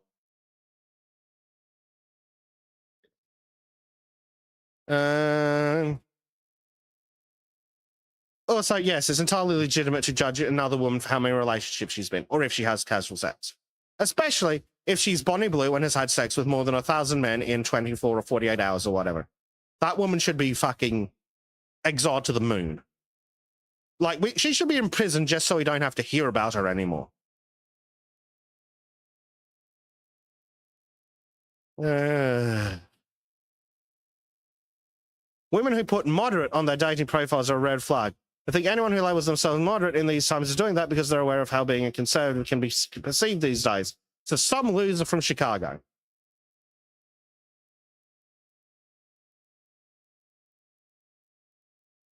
One red flag is when you get in their car with them and when they turned on, there's an AM talk. No. Okay. listen, okay, firstly, you're 63 and you're from Oregon, so sit down and shut the fuck up. Secondly, if you get in the car and the radio turns on, that's a red flag. Who the fuck listens to the fucking radio? What kind of Nobody psychopath listens to the radio? What kind? Wow. That's some boomer ass take right there. It really is 63 from Michael Oregon. Savage or Sean Hannity. Like, oh, Jesus Christ, you fucking nerd. Sean I listen to Hannity. NPR too. Can you, like, isn't that like the ultimate fucking boomer con? 1961. Yeah, he's a boomer con. He's one of those Fox News boomer slop guys. Oh, Jesus yeah, Christ. AM radio is boomer slop, dude. Sorry. One big red flag is when a woman talks about what God says a man should be. Okay, firstly, you're not even making sense by your own fucking position. Because if she gives any shits about what God says, then she's right wing. For example, the provider, and then proceeds to cite scripture to rationalize her not wanting to have responsibilities in the relationship.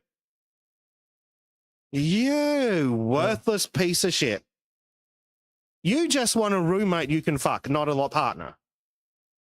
Right. Have you tried being gay? I hear that works out well for pathetic low-T losers. In fact, maybe Mr. Anonymous 48 male from Nevada, why don't you try wearing a dress? You might have more luck in relationships.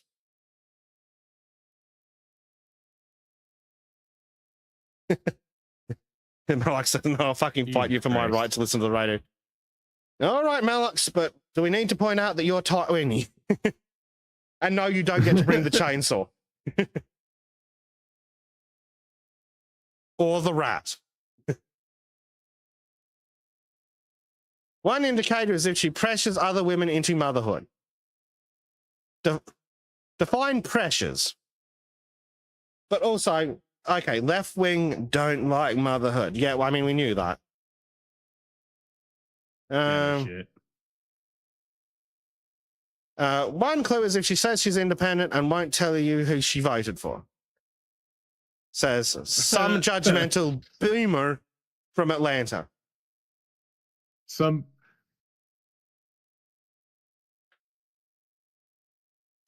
She called. Oh my Jesus Christ! Why the hell?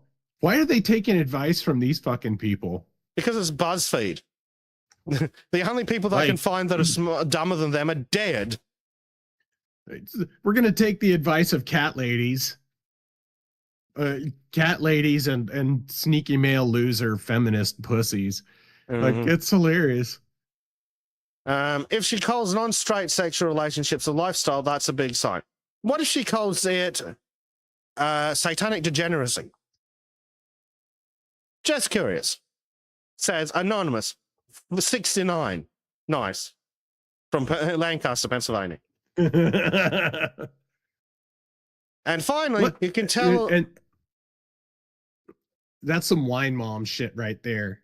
Non-straight sexual orientation is a lifestyle. But what are they? Like, that's what everybody's called them forever. Yeah, like, it's a lifestyle choice. What else is it? That's exactly what I say. And finally, you can tell a woman is far right by the way she treats staff in retail stores and restaurants. No, that's not far right. That's being a Karen.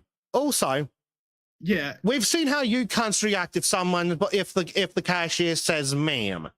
So sit down and shut up. Shit. Right?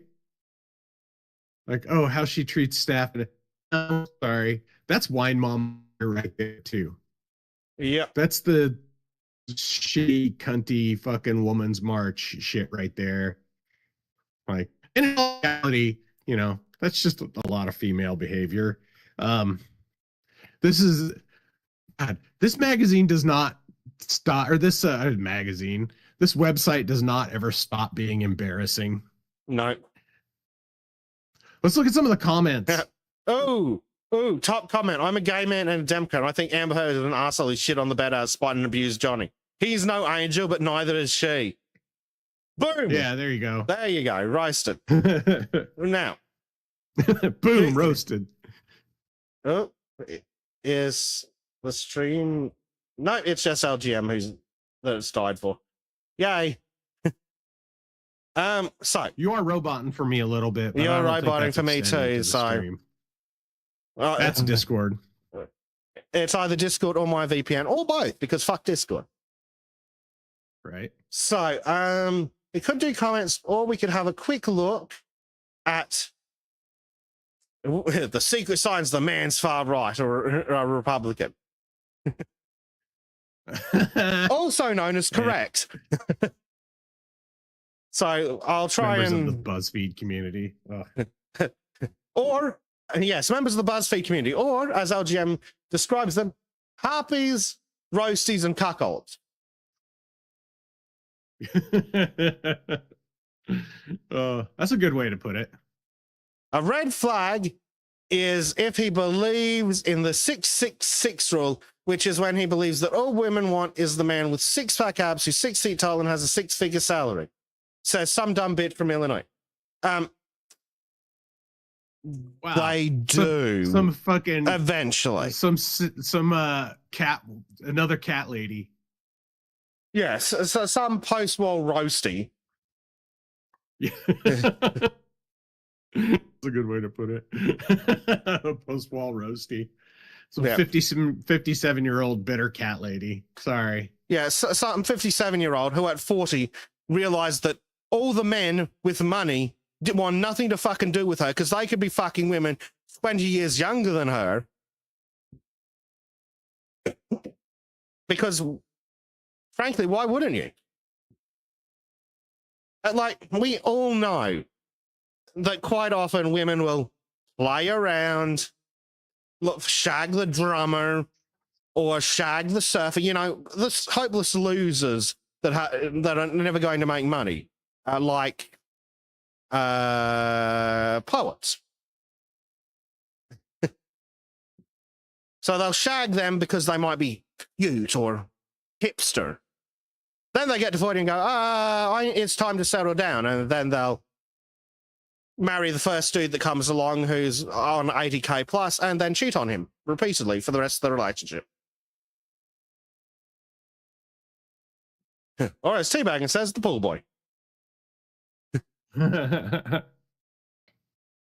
a guy cheats, your appearance or personal choices if they're up for his approval. For example, if you have short hair like a pixie cut and he feels the need to tell you that you should grow it out, that's usually a sign. I mean, that's just a dick move. Also, what's wrong with the pixie cut? Oh, I know what's wrong with it. It's going to be the fucking nose ring and the eyebrow piercing and the tattoos that are all below the pixie cut.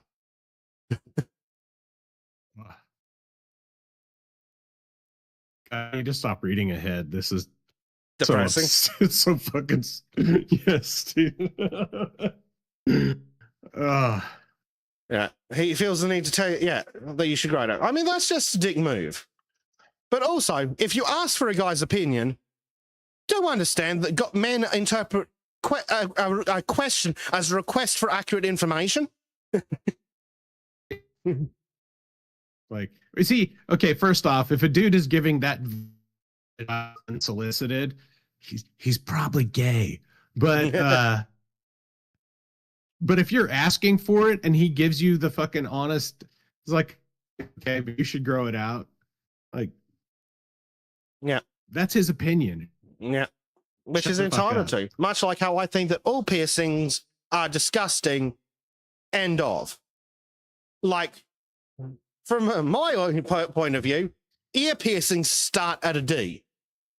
If we're on the A to F rating scale, ear piercings are a D. So that's going to tell you where all other piercings go. Not in the human body, thank you. Especially not anything to do with that fucking one through the middle of the nose like the dumb fucking cows. The Sinead O'Connor would look better on you. Her look would be better on you. What's that dumb bitch? The seer look would be better on some women. You know, with the hair completely covering the face so you can't see her. Yeah, no shit. Seer is apparently a psychotic cunt that abuses autistic children, so there you go. Have fun with that. Yeah, beware of men who still talk about the friend zone. Beware of men who are capable of noticing pattern recognition. Like the friend zone does legitimately exist, but also in a lot of cases, it's kind of maybe a lot your fault, gentlemen. Like the friend zone legitimately exists, but yeah, she wants simps. That's what she wants. Beware of men who still talk about the friend zone. Yeah, that's because she wants men to do boyfriend shit for her without her having to do girlfriend shit for the boys. That's what's what that, Bobcat? You want to get banned? I mean, we can arrange that.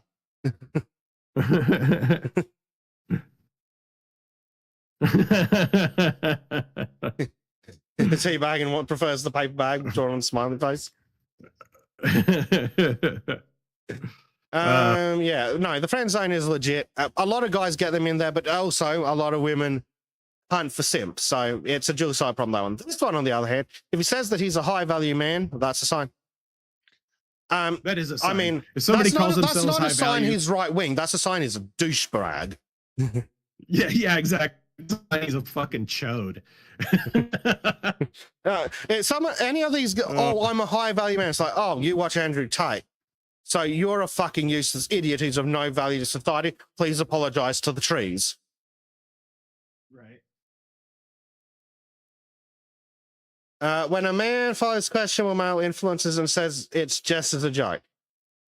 Well, again, that's not a sign he's right wing. That's a sign he's a pussy. Also, what do you mean by questionable male influences? Do you mean Jordan Peterson or Nick Fuentes? That's exactly Andrew Tate. Because if he follows Nick Fuentes, he might be gay. Oh, if a man has his politics listed as moderate, is it just a flip of the retardation on the other one? So if he's not explicitly communist, then he's a Nazi. Basically, yes. If a man says pause or no homo, he's probably red-pilled. Or he was born in the fucking 90s, you stupid slag. Jesus I used Christ. to have a running joke with a guy I worked with at Water, where we email back and forth, and it actually went through a few guys. It started with one dude and then it went on his replacement. Is that when I'd email him, I was the IT guy, and when we'd email about anything, no matter how, hey, can I get you to reboot your computer? No homo. It was shit it was hilarious. So he'd email me back and hey, dude, my mouse, can I get you to send me a new one? No homo. It was hilarious. It's just a stupid, dumb dude joke. Also, what the fuck does pause mean, you fucking idiot? Is there something that you only understand if you're retarded? It must be a New York thing. Pro tip, if he dresses like this, he's definitely gay. If he refers to a woman's husband or boyfriend as a Chad. That's not how that works. That's just I don't know. I'm guilty of that. So sorry. I mean, you probably mean it in the same way I would, as in, God damn, no wonder he's got a woman like that. Kind of way. Yeah. It's a compliment to the dude. Yeah. Exactly. It's because you see the woman. But I don't run around calling women Stacy's either, so it's not, a huge sign is if he says, "Are you on your period?" when he deems you as disagreeable, says someone who you can says a BuzzFeed writer. Okay, you're an idiot. Also, is this 1976?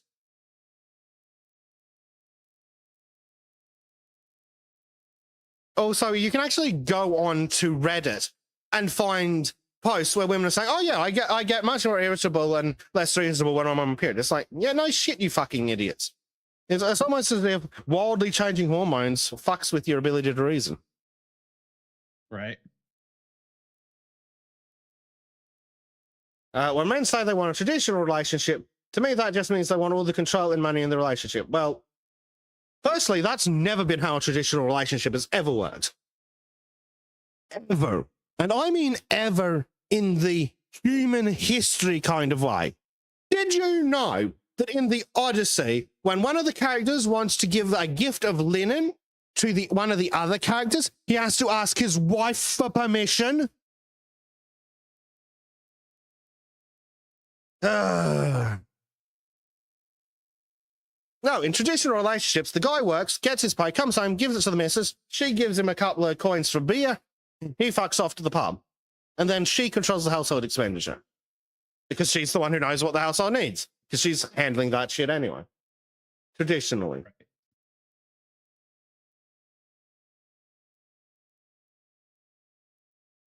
A red flag is when a man openly refers to women as bitches behind your back. It's an obvious red flag when he does it to your face, but it's even more alarming when he oh, shut up. Anonymous, 21, female USA. Someone with no life experience. If a man has to tell you he's a good guy, chances are he's absolutely not a good guy. Yeah, kind of. If a guy's telling you he's a good guy, chances are he's a lonely, pathetic loser, not necessarily a bad guy. Yeah. He's a snaky male. Eh. He's trying to get out of the friend zone. That's what that means. Usually, yeah. Unprompted generalizations of women assigns a man as red-pilled. She says generalizing men, unprompted.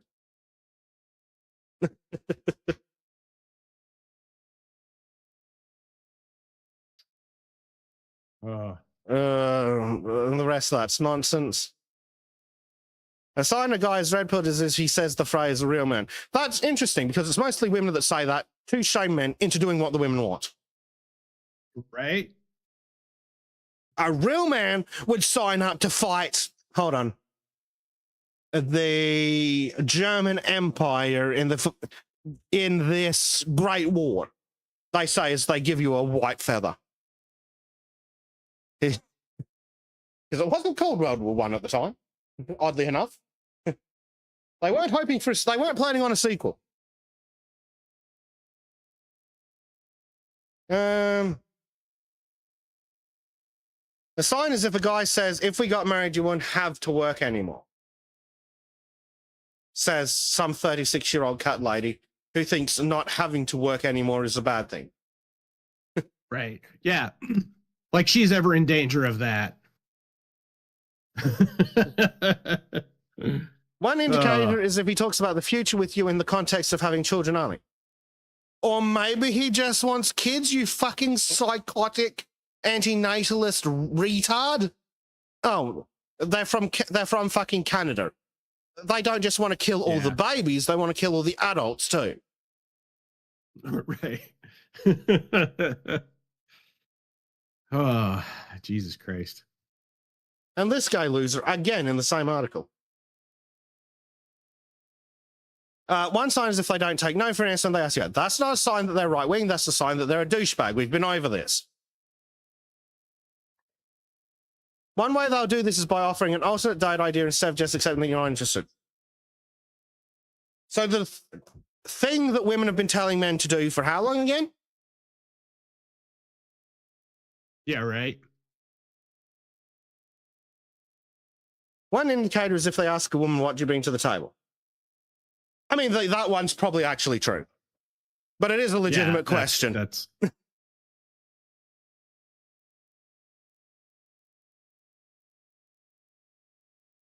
That's probably the first one that actually identifies a right-wing person. It's still a legitimate question, though. I saw a sign when dating as they present themselves in terms of, oh, yeah, we've been over the... Oh, quotes adolescence. Well, you're a fucking idiot then. Oh, Jesus Christ. As if that fictional representation of the actions of a black kid is somehow relevant. Yeah. He got weirdly quiet when he realized that I was insane and didn't want to, and was looking for an expedient exit from the fucking date and the relationship. Right. A red pill indicators if they call women females instead of, women. Or maybe English isn't their first language. You racist.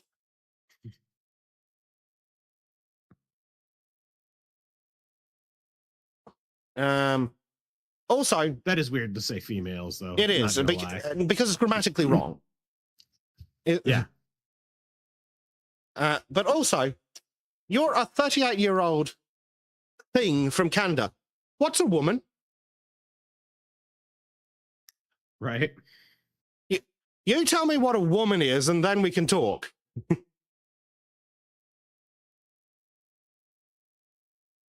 One sign is how they react when conversations of gender come up. Oh, Jesus. Midwest, large Jesus. university. Study to be a teacher. Oh, God. Tick, tick, tick, tick. Speaking of red flags, this bitch. No shit, dude. One thing that came multiple classes with gender and how to make sure your class is open and comfortable for any and all genders. Well, that's what co-ed means.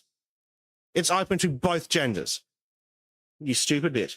I'd always look around and see some male classmates and they know their eyes at the press or disengaged for the rest of the lesson. Yes, because they know that they're about to be fed fucking propaganda. You know, here's something I noticed. Is that all of these articles have these people listed as females, not women. Yeah, isn't that odd? That's a good shout. A sign a man is red pills is if he immediately assumes a woman is gay after he says them. No, that's a sign he's a douchebag. Again, we've been over this. Just because a man's a douchebag doesn't mean he's right wing. Or it may be a sign that your haircut's too short. Maybe it's the Prius. Those, yeah, or heart jeans in the Subaru. Who knows?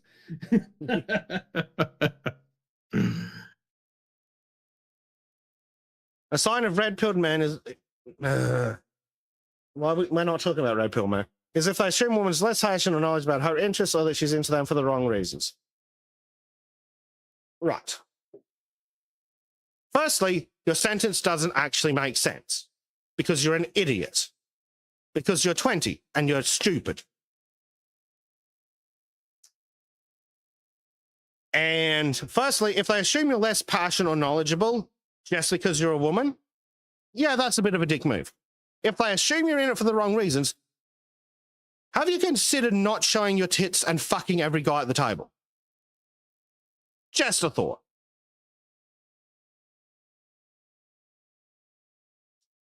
No, dude, I've been playing games since I was a kid, just like you. You're just misogynistic. No, shut up. You haven't played any real games.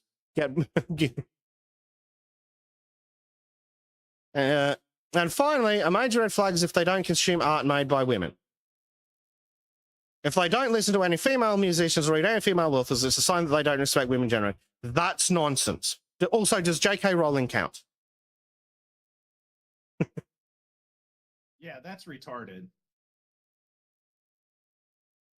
Don't consume art made by women. Jesus fucking Christ. Well, hey, I guess I'm not right-wing then, because I watch videos on YouTube by a lady called Jill Barra. So, who makes actually pretty good content. Shockingly, for a woman from England. Those last two statements, on the other hand, may be indicative of them right-wing. So is that the woman that does the like fighting in a skirt kind Yes, of stuff? it is. Yeah. The one who accidentally became a New York Times best-selling author after she novelized her YouTube series, where the protagonist gets us where the author's trying to write a generic fantasy romance, and then the main character's like late 30s and wants none of her shit. And then they interplay. I've actually read the book. It's great. So there you go. That's art by a woman. Fuck you, you dumb whore on the internet. What other women do I watch on the interwebs? I mean, there's a goddamn lot of content which is just some dumb bitch yammering while showing her tits, and that's completely pointless.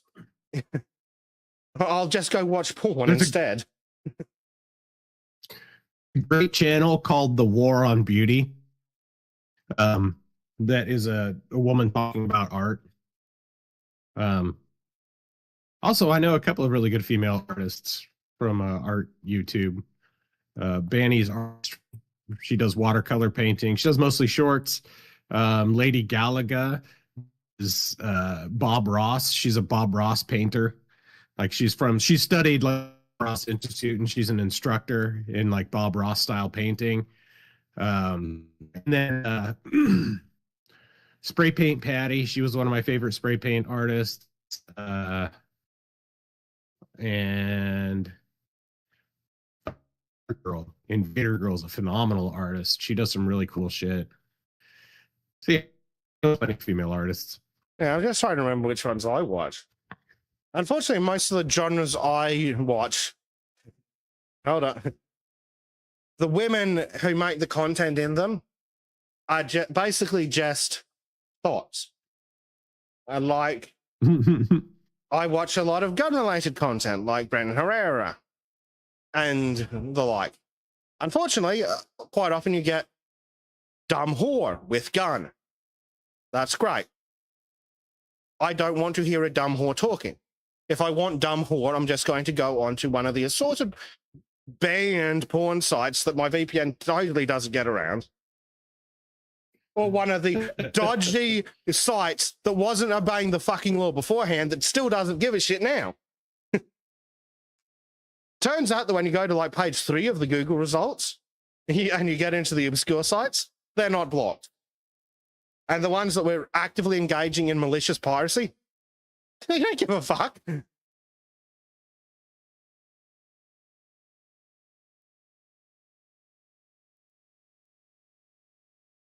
Yeah, I'm just trying to think of what female content creators I actually do watch.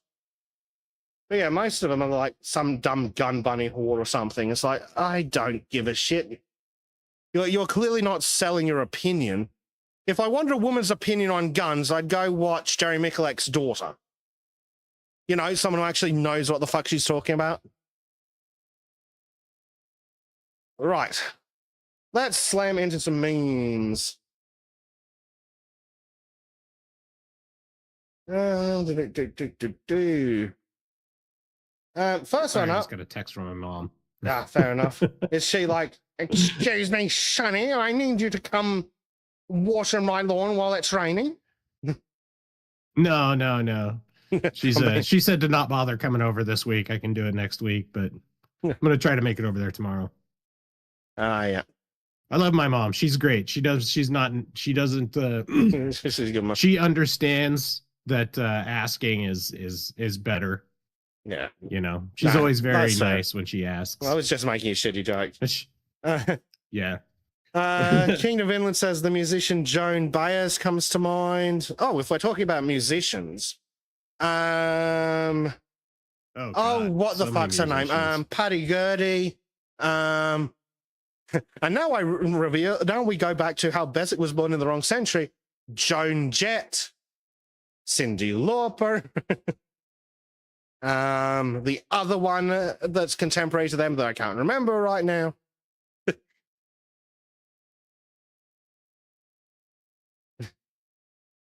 I like the Sundays. That's one of my favorite artists. It's a little soft and dreamy. Oh yeah, Kirsha. Oh yeah. On behalf of Trim, resident Snake Rosa. Disco's a fucking content creator. There you go. Yeah, there you go. Disco. Jesus Christ. I wish he was here to God, I can't think of any female content creators. Can you, Disco? That's the guy who streams with sometimes up to 3 times a fucking week. Yeah. I watch Yiz all the time. So. Oh yeah, Yiz as well.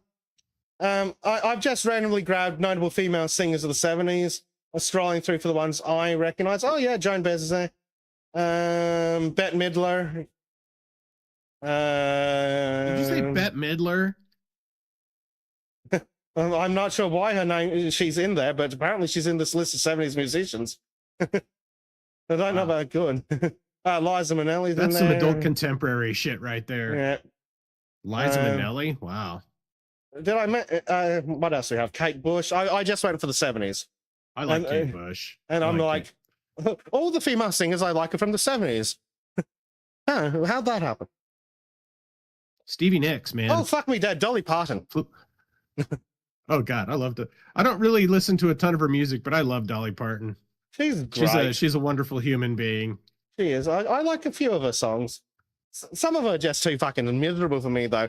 I'm not a fan of fucking Coat of Many Colors. Just because it makes me sad. Aretha Franklin, Tina fucking Turner. Like,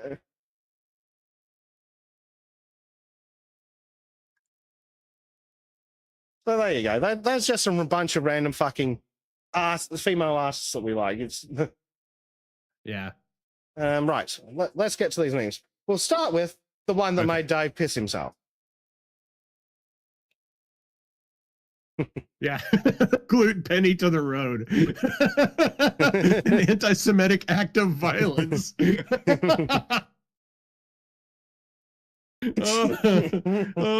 I love that it's an act of violence. It's not Yeah.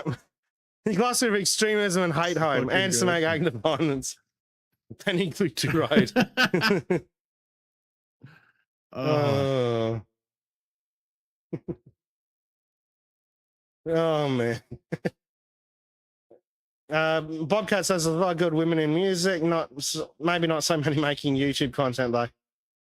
Well, again, I was born in the wrong century.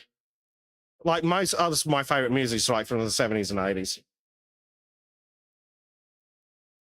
Yeah, we've got Silver in chat, who I suppose counts as an artist with the little crocheted bees, which was very cute. Oh my God. You know, if you Google Penny glued to road, first link that comes up is the ADL's homepage. Oh, you're kidding me. Not even a little, this. Dude. Yeah, do it. It is too. The Goyim Defense League. Never beaten those fucking allegations, dude. Never. Oh, this is the Goyim Defense. Oh, God. Oh, it doesn't actually have Penny in it. Boo-hoo. That's disappointing. Right, let's get into some more memes as we go. Just keeping it in. How did you know I'm trans? Okay.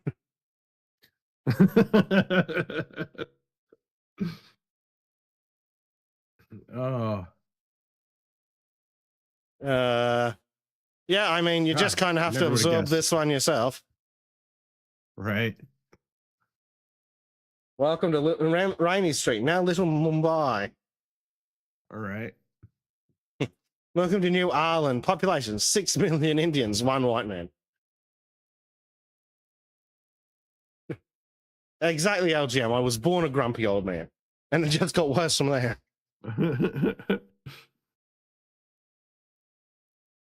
Oh dear. When the nature is so good, you like you say to far right meme to pop up. Oh shit, I've got to show you something, Dave. All right. Where the fuck did that go? I hope you haven't seen this, because it's fucking brilliant. Unfortunately, I'm probably going to have to mute it. In this new emulator game, you and your friend just joined the cartel. Oh, fuck it, I'll play the music. Contracts, load up your plane, and then try not to fall out of the sky. There's an incredible amount of customer. Yeah, so we'll just go that. So just watching the video. Yep, you're navigating a bunch of islands, delivering packages. Simulator called Cartel Pilots. You can wishlist the game right now. What's that?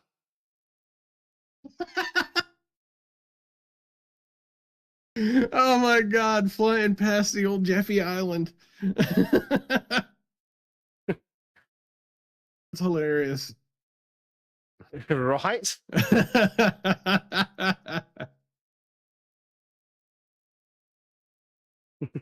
Hey, there's Silver. Heard my name, touched the strike and make you a little dragon at the moment. Glad people like my kisses. Yes. We like your critters.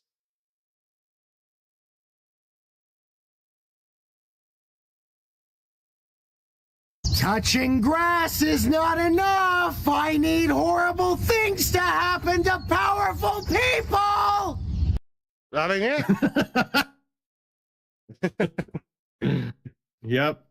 I have no idea if that's a real game. I mean, it would not surprise me. It could just be some knocked together Unity crap or something. But I mean, I'm willing to have a shot. I'm willing to, you know what? I'm going to investigate and see if that's a real game. And if it is, when it comes out, I'm going to acquire a copy and we're going to go visit that structure if it exists. I may pre-record a segment for it. It is. TBT says it is a real game. Ah, well then. Oh, and he provides a Steam link because he's a good boy. Oh, also Danny's back, apparently not with good news. Uh-oh. Oh dear. I'm sorry to hear that, Danny. Billy wants to know when was this game made? Soon. it coming soon. To be announced.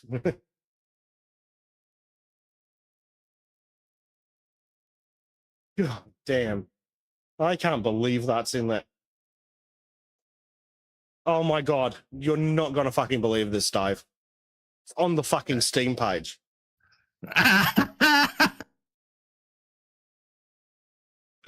Oh goddamn, that's hilarious.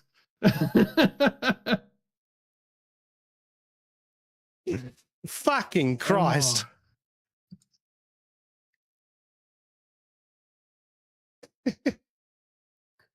Oh man.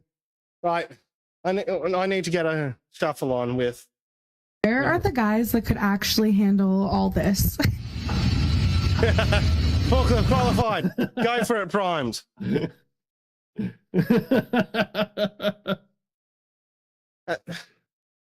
And the sad thing is, if she wasn't a fat cunt, I mean, she'd be okay. If you're into She's got a pretty like the face. Hispanic woman. She's a skinny girl with the fat girl just waiting to get out. Yeah. Other than if she loses all that weight, she's going to lose them boobs too. They're going to turn into fucking saggy water bags. It'll do. But I'm sorry, I have a general policy on not dating women fatter than me, and I'm a fat fuck.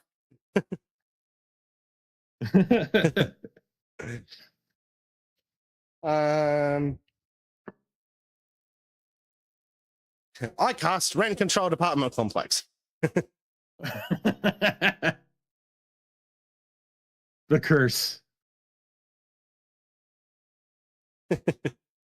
Yeah.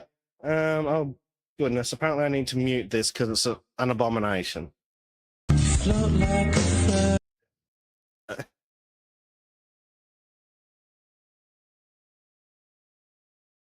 This is. It's cute. And she's like, here. He's like, no. I appreciate it. I mean, that's clearly staged, but it's cute.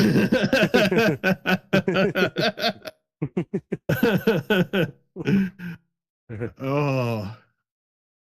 Billy asks, how would you get it up for that? Forklift, we've been over this. But to actually answer your question, if she wasn't fat, she wouldn't be hideous. If she wasn't fat, she could probably easily find a man. I mean, she also looks vaguely Hispanic, and they like them a bit chunkier as well, apparently. Yeah. Oh, God. Oh, well, apparently that one's fucked, so... Okay. We'll move on to the next one. How am I you? Me? I actually went around my room when I moved in with electrical tape, and I sealed up every fucking crack of light. Because, shockingly, he says at 3:10 in the morning, I keep weird hours.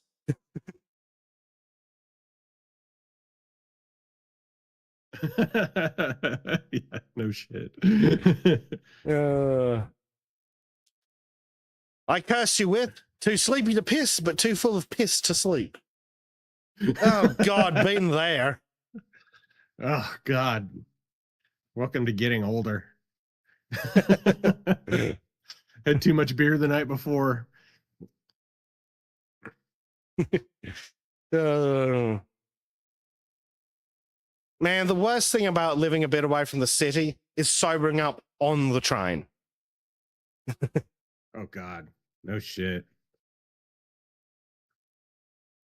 You're either frolicking in this field with me or frolicking in this field against me. Oh,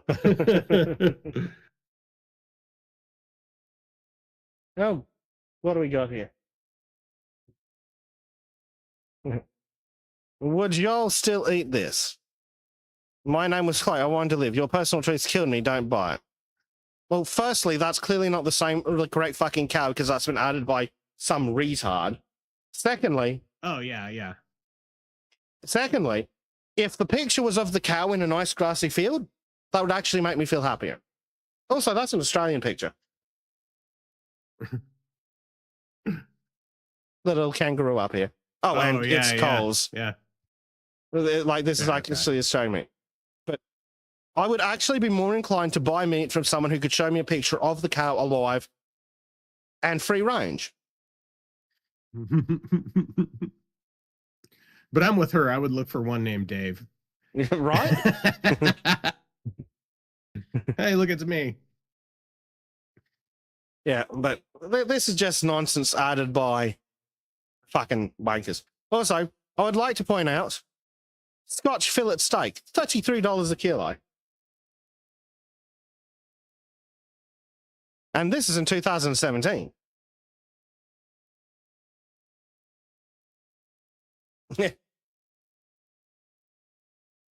How do I filter out all of the white boys on Tinder?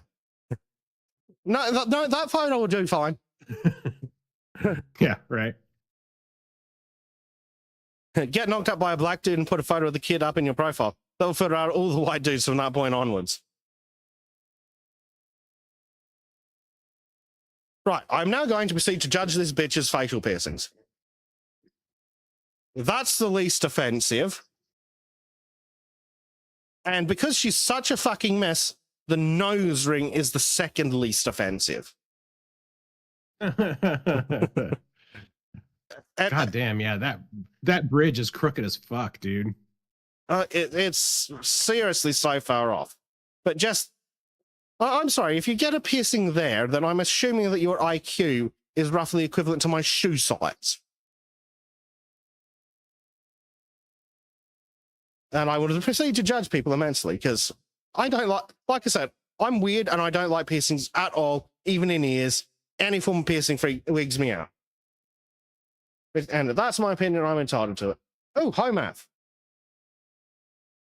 And oh, he is spicy. White people treat third world minorities like they treat dogs. Adopt, nurture, feed, forgive, be patient. Third worlders treat white minorities like they treat dogs. Beat, rape, kill, burn, eat. Yeah. Oh, man. Speaking of third worlders, apparently Greece was using third world migrants as mercenaries to throw other mercenaries back over the border. And what were the third world mercenaries doing? Raping the other third worlders. And my reaction to the whole thing was going, at least it's not the locals for a change. The migrants are getting to taste their own fucking medicine.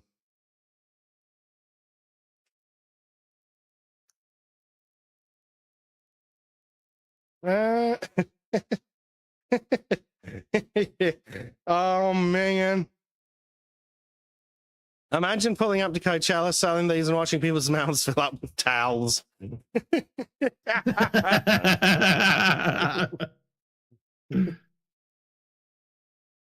Oh, man. 10-pack of portable disposable compressed towels, perfect for outdoor travel and hiking. Oh, God, here we fucking go. This is going to be a cracker. India's SWAT team was deployed to protect its Prime Minister on Independence Day. Indian Prime Minister accidentally shot by the SWAT team, who was hard to protect him. Oh man.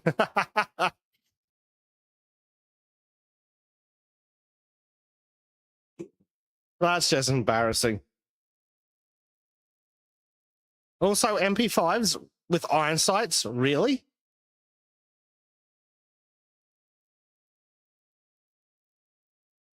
Meanwhile, in Poland,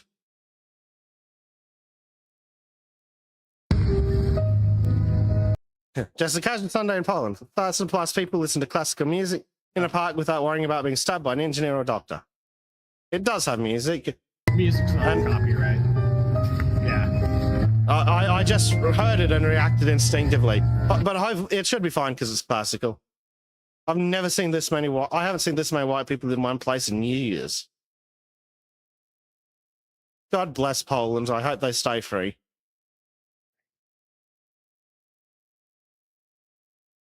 Right. I'm going to do a quick check of the chats. See if anything super ultra mega awesome is standing out. And if not, we'll go to the... Yep, I'm glad I checked to live shows. Just got back from my vasectomy. Oh, you know what? I've had a vasectomy, and trust me, you don't need that. You don't need that because, yeah, you don't need that.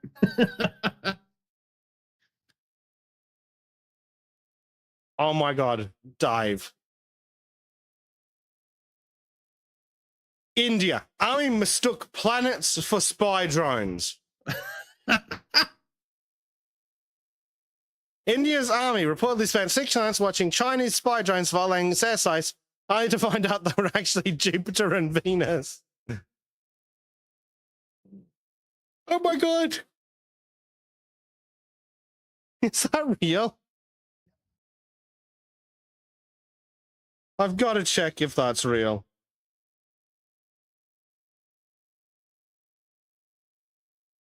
In 2013. Oh no. Oh no, Dave. Oh no. Is it real? Oh no.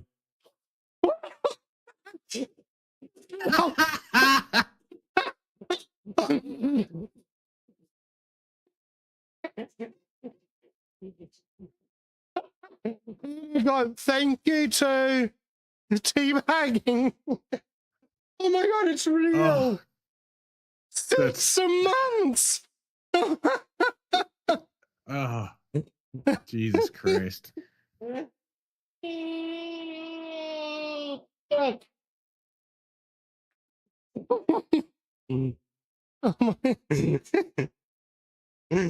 don't think that's it. Like, we can't top that.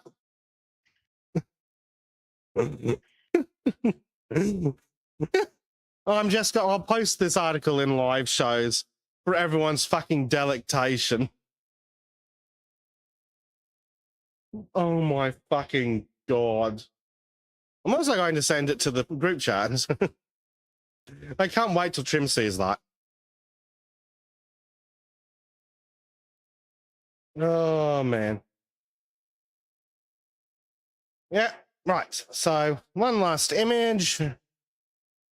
There is no meme. I hope you heal from the things you don't talk about. Hey, indeed. Indeed. There's your white pill for the week, folks. Yeah. Just to let you know that we appreciate you and we hope that you have a great week. Indeed. I hope you have a week free from diversity, whiny women, and politicians. I know it's unlikely, but I still hope for it for you, because I hope for it for me. Yeah.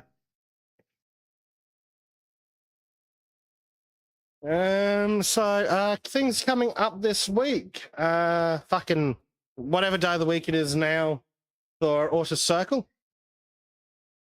This Thursday, Autos Circle, talking about Casper David Friedrich, the German romanticist painter, and his stunning landscapes and their ability to make you feel things that you didn't think a landscape would be able to make you feel.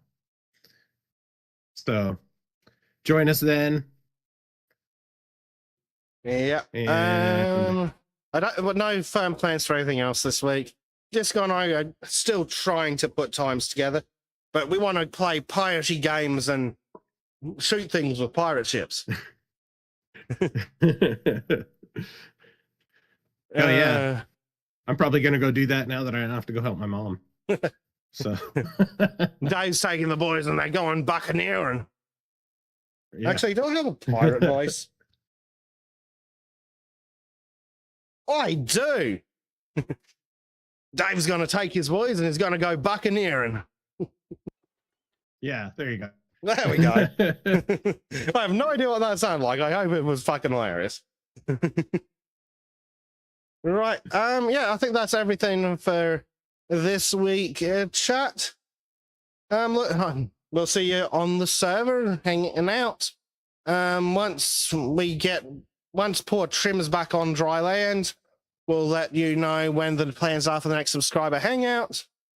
And you can always jump over to Subscribe Star to get involved in that. Well, that is all from us for today. Thank you very much for joining me, Dave. Thank you very much for joining me, chat. Fuck you for pissing off into the alien spaceship Bleach. No, it's all good. Bleach is a good boy. But we would like the aliens to give him back, though. We do need him. Oh, dear. Shadilay, everybody. We'll see you next time. Shadilay, folks.